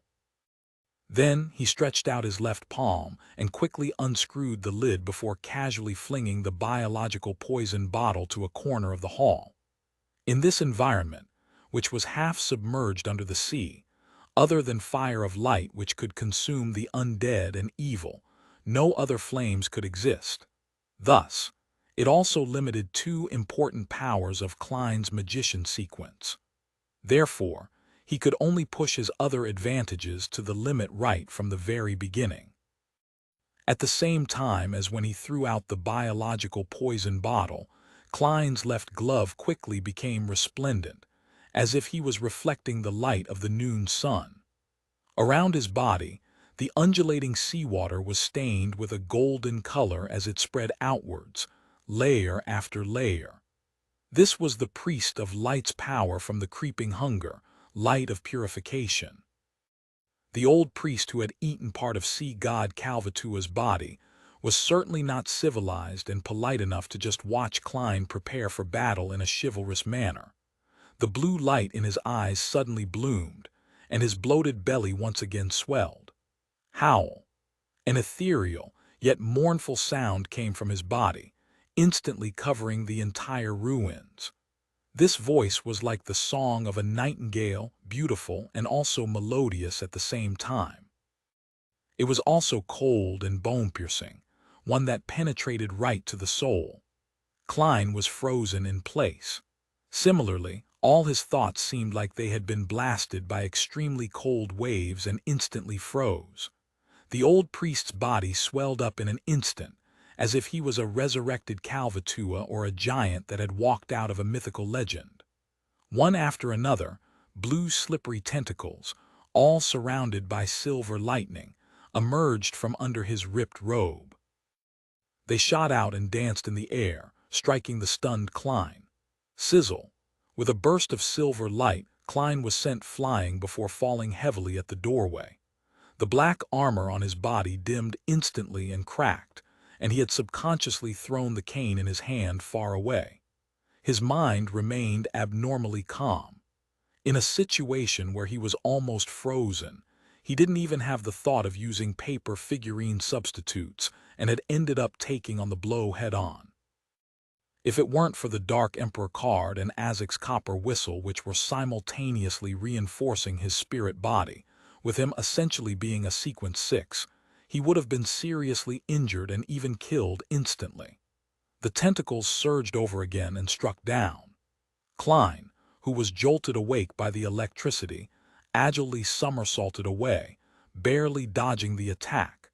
He glanced at the man's body. He turned around immediately and ran out the door without any hesitation. It was a determined and decisive action. Tap, tap, tap. As Klein ran and flew as though he was pathetically fleeing for his life, the old priest's silver lightning-enshrouded blue tentacles were chasing him from behind in a bid to pull him back into the hall, but Klein would nimbly change direction, dodging with his agile movements and timely somersaults. Seeing that things weren't going as he wished, the old priest's belly expanded once again, and his cold voice resounded in the ruins. But this time, Klein was prepared. Although his body remained stiff and bogged down, it was soaked by the seawater before turning into a pile of soggy paper. At last, the old priest moved. With heavy but swift steps, he attempted to catch up to his enemy. The colossal figure rushed to the door, and the colossal figure slammed onto the collapsed roof and wall with a bang. The door here was originally large enough for a creature like Kalvatua to pass through, but the collapse of the ruins and the madness of this sea god before its death had caused the place to collapse. The collapsed rubble left the door with an opening that was 2 meters tall and 1 meter wide. As for the old priest, whose mind was clearly abnormal, he had slammed right into it, causing him to be stuck. Klein, who had been waiting for this opportunity, stopped and turned around. He half closed his eyes, straightened his back, and spread open his arms. A beam of golden light descended from the sky, pounding the old priest's body directly. Patches of his robe that hung over his body had ignited, and his grayish-black skin and flesh fell to the ground in chunks, melting and evaporating under the pure radiance. It was only then that Klein made out what the oddity in the old priest's belly was. The swelling was intense, especially in several areas, forming the complete outline of 2 eyes and a mouth. It was as if there was someone hiding inside the old priest's stomach, putting their face there in an attempt to escape. Bang! The old priest exerted strength with his legs, which were covered by the black serpent skin, causing him to be thrown backwards from the collapsed door. Rocks were sent flying and the seawater surged. He finally broke away from the pillar of light, but most of his body was covered in hideous wounds caused by the collapse of his flesh. Even his face was filled with signs of melting. Tap, tap, tap. The old priest's blue tentacles flailed in the air, bringing with them silver lightning as they lashed at Klein from all directions. The face at his abdomen would occasionally make a sound that made the spirit body quieten down. Klein engaged in either running, somersaulting, circling, or calmly twirling around with his opponent. He would go in the opposite direction when his opponent headed in one, just like a wild dance between 2 people. During this process, he relied on paper figurine substitutes to withstand the ethereal, yet cold shrieking again and again. Occasionally, he would let out a roar and use a wraith's shriek to agitate the old priest, forcefully interrupting the face in his abdomen from producing any sounds. Time passed, second by second, and the crazy, old priest, who had been keeping his hands down, suddenly raised them and pressed them against his stomach. He pulled with his arm, forcefully tearing the silhouette of the mouth into a gash. Blue pus gushed out of it as a dense array of sharp teeth grew out. With another roar, the seawater around him gushed towards the mouth, forming the terrifying whirlpool that Kalvatua had previously created. Klein, who was dressed as the Dark Emperor, was sucked in, and the lightning tentacles around him were retracted, about to embrace him. Klein didn't panic, and the glove on his left palm quickly transformed, looking as if it was made of pure gold. While floating in midair, he stared at the face on the old priest's abdomen and the seawater whirlpool below him. His eyes suddenly flashed with 2 bolts of lightning. interrogator's psychic piercing. The old priest suddenly froze as the face in his abdomen wrinkled, and the terrifying suction force from the whirlpool instantly collapsed. In the waves that were rushing backwards, Klein lowered his body and swam through the weak spots like a fish, dodging the random flailing of the blue tentacles. He rushed to the old priest's side amidst the constantly flashing silver lightning, and at some point in time, the color of his gloves had changed to a pale green. The muscles on Klein's back bulged as he threw out two punches, striking the old priest's thigh in the vicinity of his knee.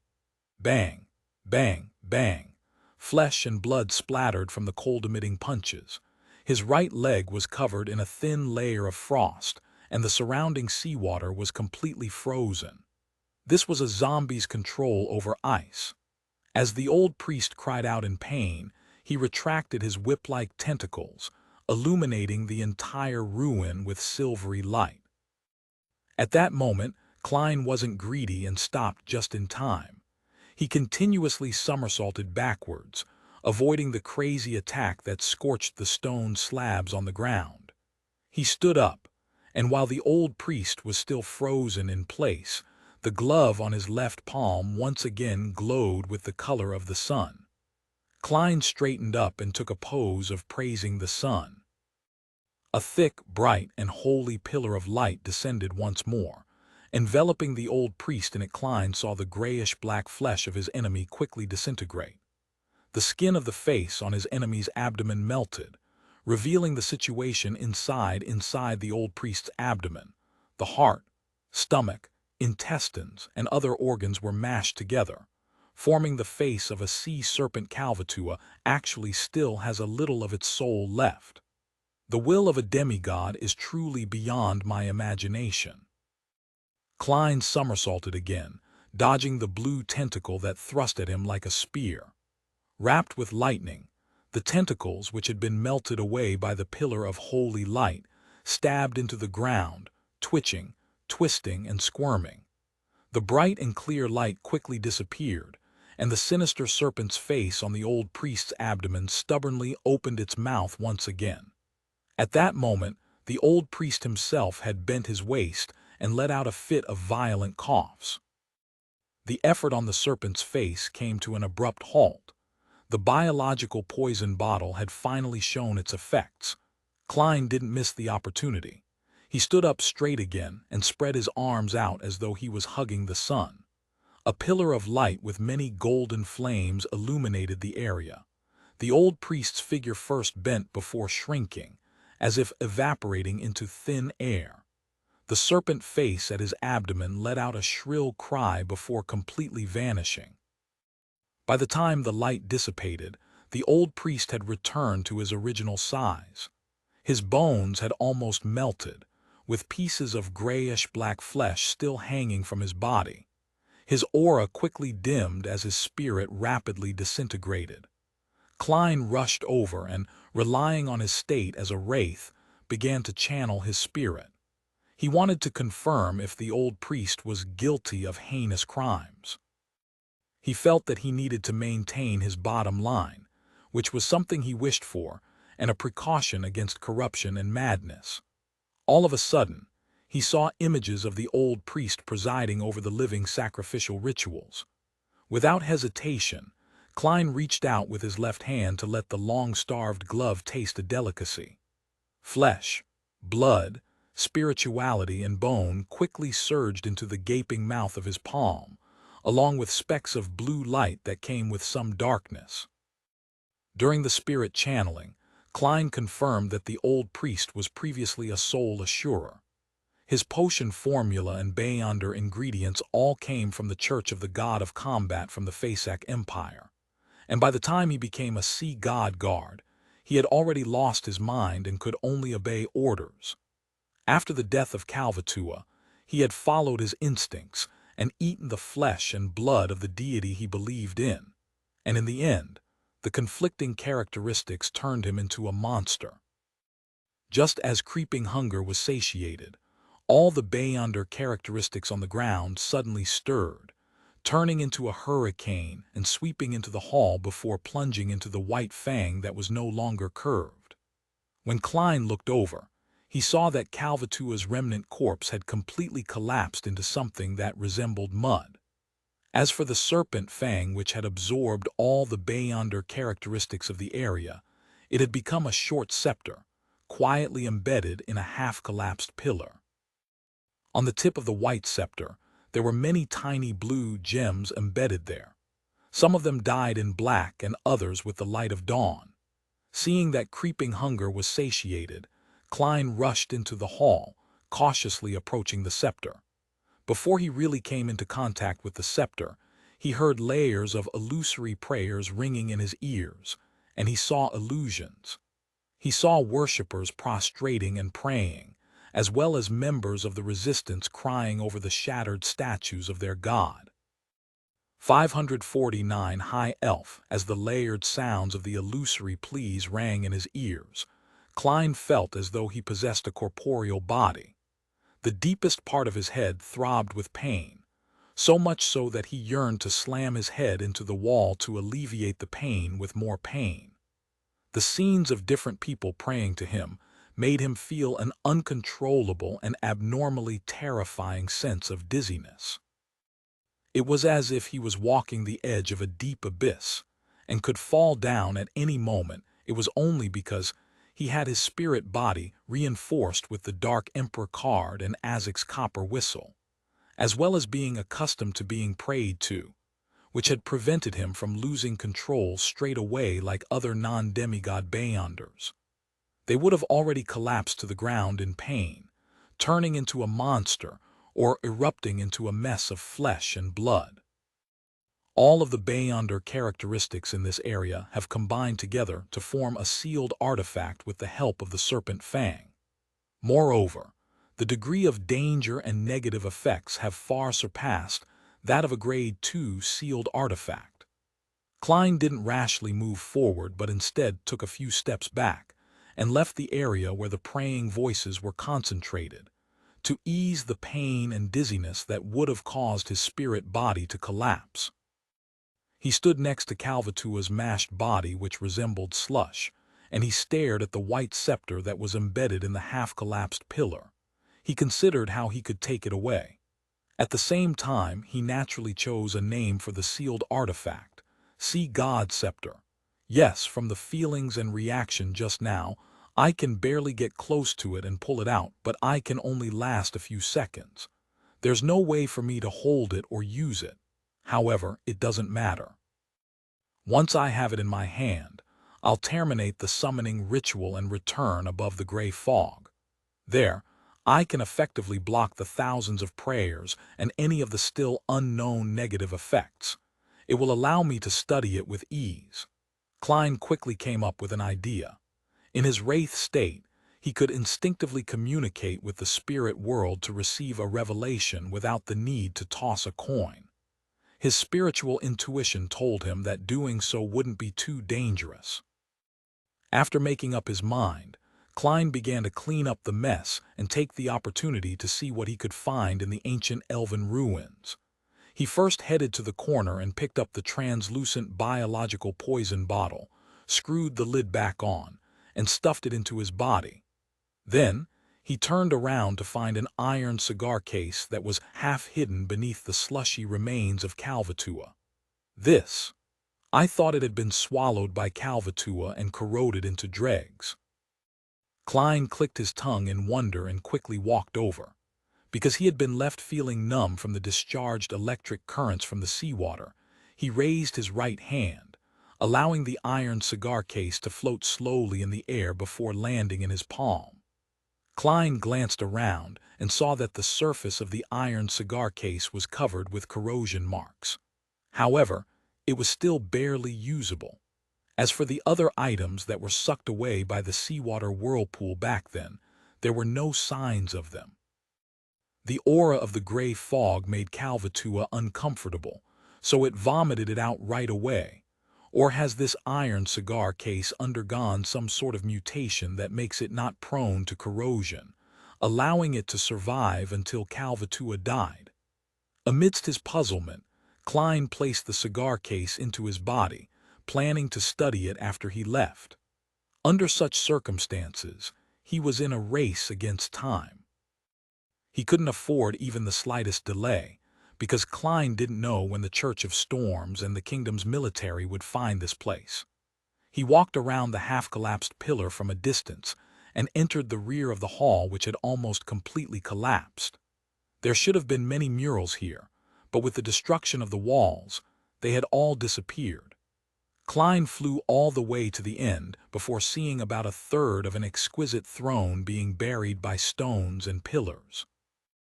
On the left side of the throne, there was half of a mural that depicted a confrontation between two figures. Looking down on the enemy from above was a man treading waves with dark clouds above him. He seemed to have storms draped over him, as he had relatively softer features.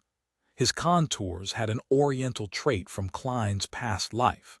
He held a spear formed of pure lightning in his hand against an ocean that had drowned everything. Beneath the man was a man wearing a simple white robe. His face was blurry, and it was difficult to discern his age. It was only barely possible to tell that he was a man. There was a halo behind the head of the white-robed man. It quietly emitted a bright light like the sun. Beneath his feet was an illusionary circle with 12 segments. Each segment had symbols representing different times. Behind him was a shadow that was like a curtain, and within the shadows, it appeared as though there was an eye peeking out from it, relying on his solid foundation in mysticism and rich knowledge from many sources. Klein quickly made an interpretation. Waves, storms, dark clouds, lightning. This should be the ancient god elf king Soniathrim. Indeed, he's just like the legends, with the rather soft facial features of an elf. This ancient lord of storms doesn't give off any irascible vibes, and his looks are surprisingly good. Heh, this is a mural in an elven ruin, so it's normal for them to beautify their own deity. The sun-like halo and the 12 circular segments that symbolizes time, Isn't this the father of Ammon and Adam, the creator who's known in the outside world as the ancient sun god, and is revered in the city of silver as the omnipotent and omniscient god? There's a shadow curtain behind him, and behind it hides an eye. Yes, one of the images of the true creator is the eye behind the shadow curtain Zell. As expected, this is the creator who took back the ancient god's authorities with 8 king of angels following him. Is this mural a depiction of elf king Soniathrim's battle against the creator? Klein retracted his gaze and began searching for something of value. Following his spiritual intuition, he came to the throne, reached into the base of the collapsed stones and pillars, and pulled out an object. It was a flattened golden wine cup. Its surface was engraved with intricate patterns, and its wine leg was already bent. At the bottom was a row of elven words, Calamity Kohinum. The original owner of this ruin is a high elf named Kohinum. Did he, or should I say he, have the title of Calamity? It matches the Book of Calamity that Letitia and company found. Both ruins should belong to the high elf, Kohinum, and there should be some kind of miraculous connection between them. Unfortunately, this golden wine cup is just a simple wine cup. It carries a bit of spirituality simply because it's inscribed with the true name of the high elf. If Kohinum hadn't fallen, just a real name would imbue the wine cup with extraordinary powers. What a pity. Klein initially judged that Kohinum was completely dead because sea god Kalvatua had inherited his powers. However, Klein couldn't be too sure, because despite it being hundreds or thousands of years later, the Book of Calamity still had the quality of driving Letitia, a Beyonder whose sequence wasn't too low to lose control. Furthermore, it doesn't seem like it's something sea god Kalvatua was capable of. Could the high elf, Kohinum, have the ability to split his Beyonder characteristics? Kalvatua only inherited a portion.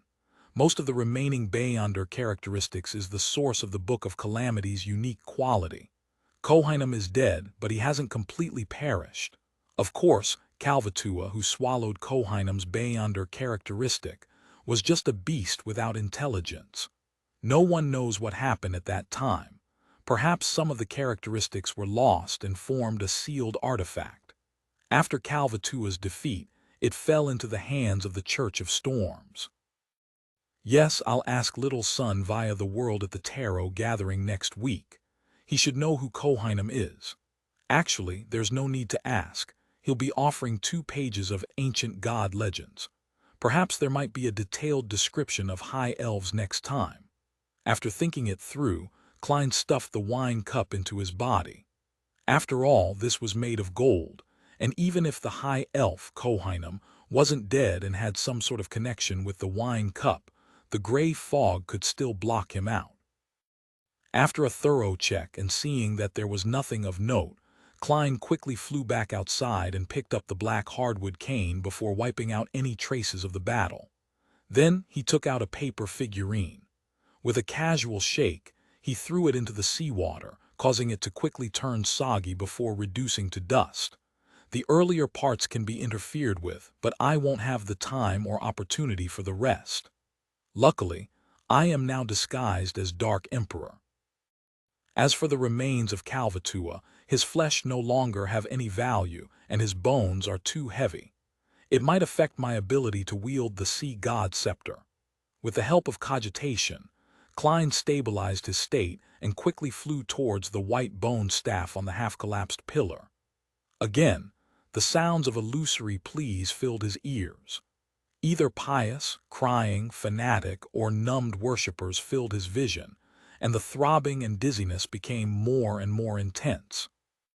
Relying on his rich experience and the spirit-body reinforcement from using the Dark Emperor card and Azek's copper whistle, Klein barely managed to hold on until he finally arrived beside the sea god scepter. He extended his right hand, and he grasped the middle section of the white-boned scepter. As soon as the two made contact, the scene before Klein's eyes became clear, and the buzzing sound beside his ears instantly became real.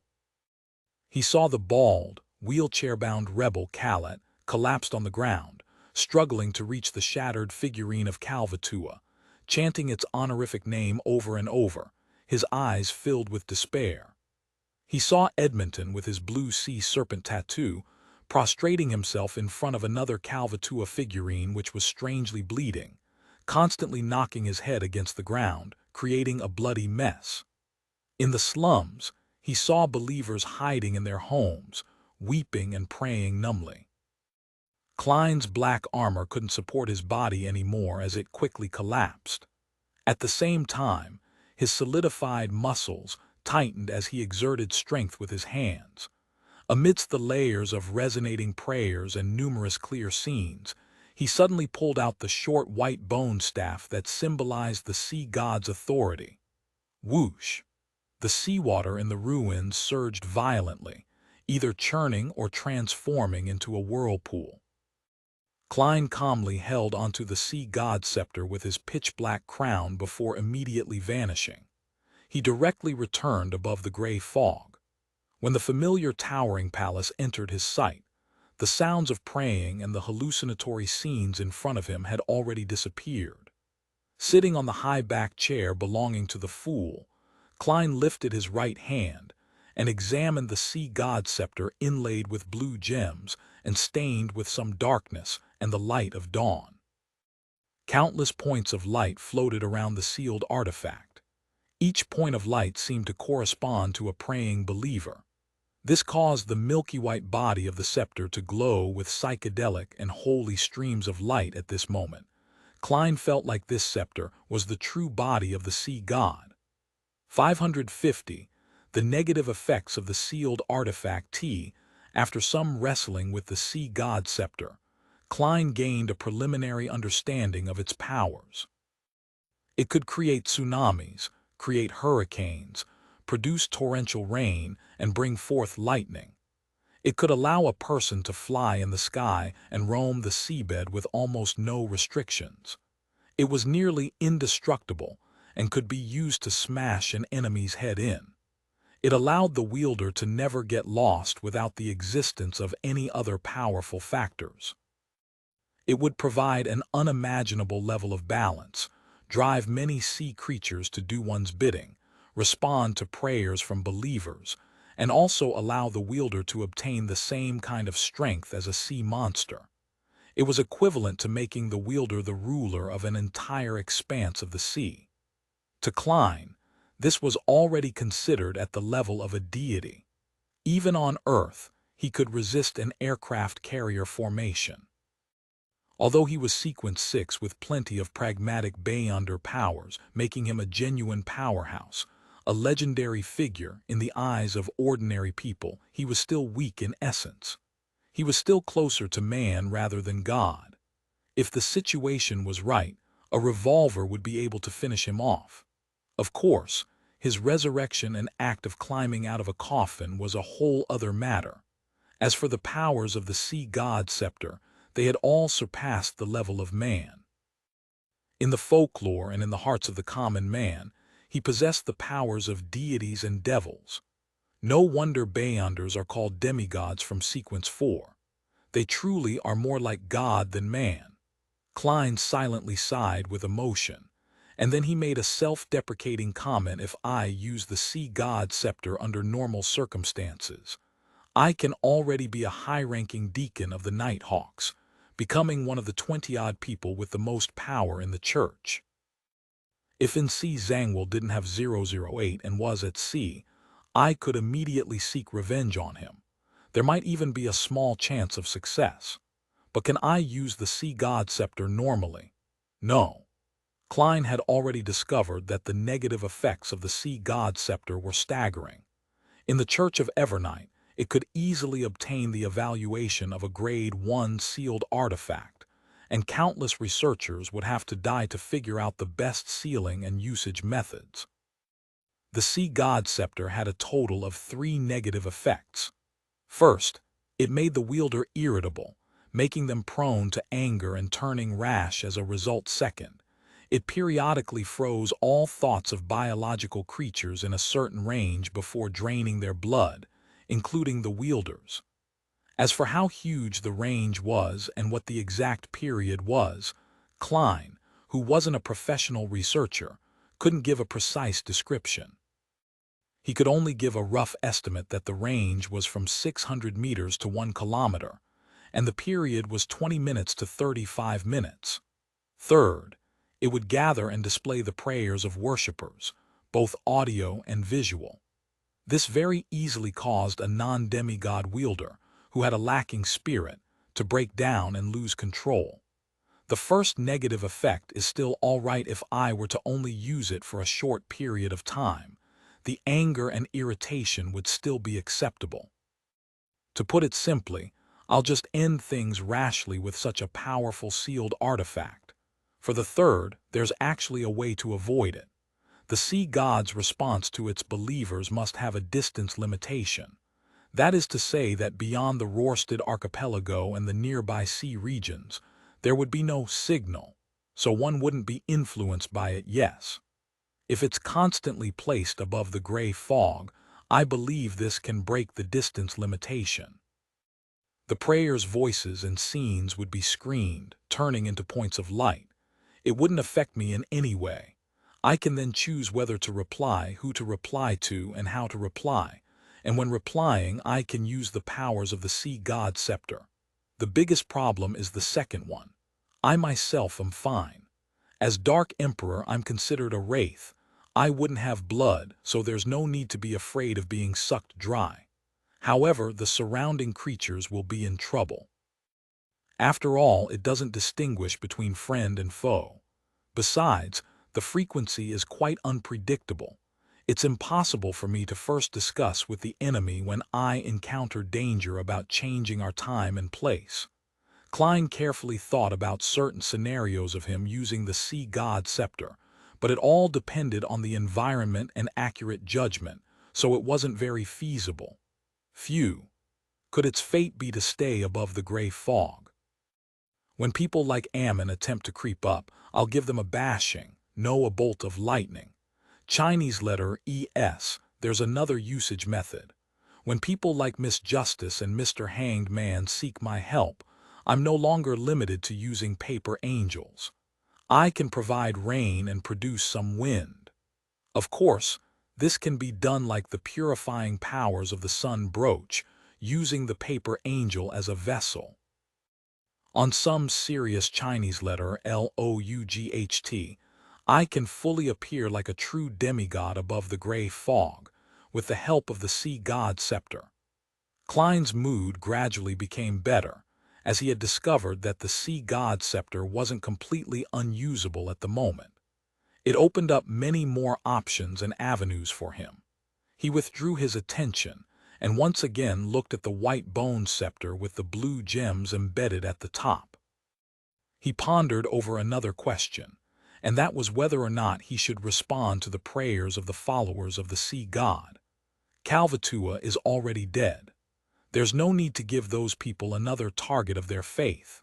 But even if the living priests and high-ranking members of the resistance notice the abnormality and no longer receive any responses, they still wouldn't accept the worst outcome for a long period of time. People will often hold out hope and are accustomed to comforting themselves and hypnotizing themselves. This is especially the case when they're in a perilous situation with no hope to be seen. Just like the city of silver, after 2,000 years, they're still consecrating the Creator, believing that they had been abandoned and that they would receive a response one day. That is to say that the fervent believers of the sea god will not stop their live sacrifices just because they didn't receive a response, being unconvinced that Kalvatua has already perished. Instead, they will become worse, hoping to gain the favor of their god. Without years of promotions and setbacks, it will be difficult for them to realize the truth.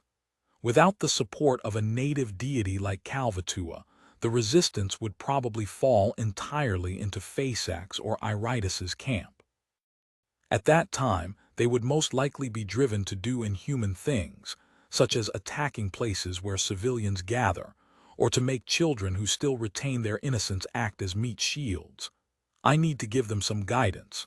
I need to tell them what the correct way of practicing their faith is, but I should only help them without burdening myself. I'm not responsible for saving their fates.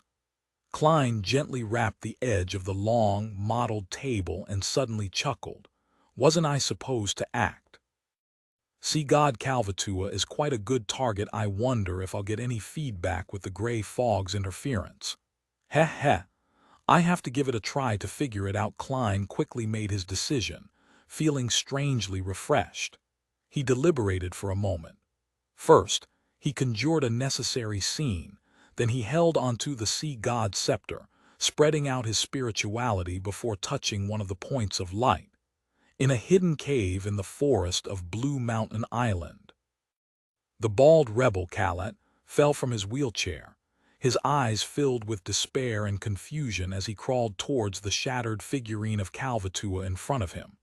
He vaguely sensed something, but he was unwilling to believe it. This meant that all of his persistence, all of his sacrifices, and all of his pain would become meaningless. No.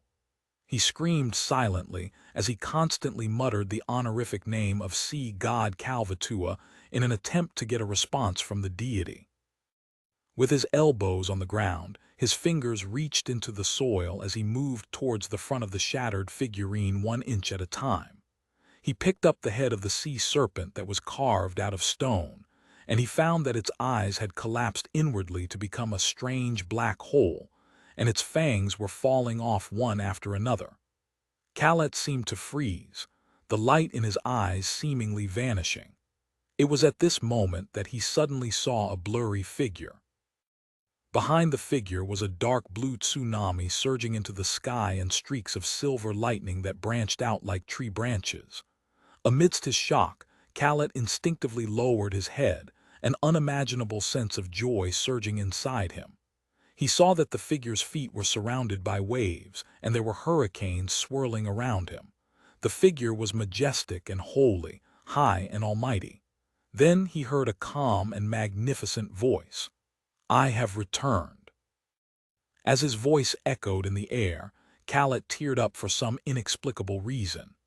10 minutes after Klein left the bottom of the sea ruin, which was half merged with the spirit world, the seawater that filled this place suddenly churned and flowed backward. In just 20 to 30 seconds, the inside of the elven ruin was so dry that it resembled dry land. A fresh hurricane blew in, bringing in breathable gas. One figure after another descended from the hurricane, and leading them was a tall and brawny middle-aged man. He appeared to be in his 40s with a face with firm and deep lines. His accentuated muscles filled with loose storm priest robes. He was none other than the Church of Storm's cardinal, Archbishop of the Roarsted Sea, high-ranking deacon of the mandated Punishers, Sea King John Cotman. He had a pair of deep blue eyes, and his hair of the same color was twice as thick as a normal person's. They were like small worms or tentacles. Behind John Cotman were a number of mandated Punishers and military personnel. They examined their surroundings expectantly and cautiously, not letting their guard down because of the demigod's protection up ahead. At this moment, they heard a snort, and they were immediately swept up by a hurricane, arriving at the doorway of the ruin in one fell swoop. They saw a huge sea serpent reduced to a sludge of flesh and blood, with its bone exposed. Other than that, there was nothing else. "Who is it?" John Cotman suppressed his anger and growled. The sea wave reverberated in the half-collapsed hall, quickly calming to form a windless lake. The surface of the lake reflected the scene from before, an indiscernible figure pulling up a short white staff inlaid with blue gems, causing the sea to churn and the ruins to quake. John Cotman took a deep breath and turned his back to the crowd. "Find him." At that moment, Klein had selected a dozen or so believers to respond to, each of whom was relatively important, mainly by giving out a new covenant: "I have returned. When the past is pardoned, I will redeem you." First commandment: "Thou shalt not sacrifice unto me living human sacrifices."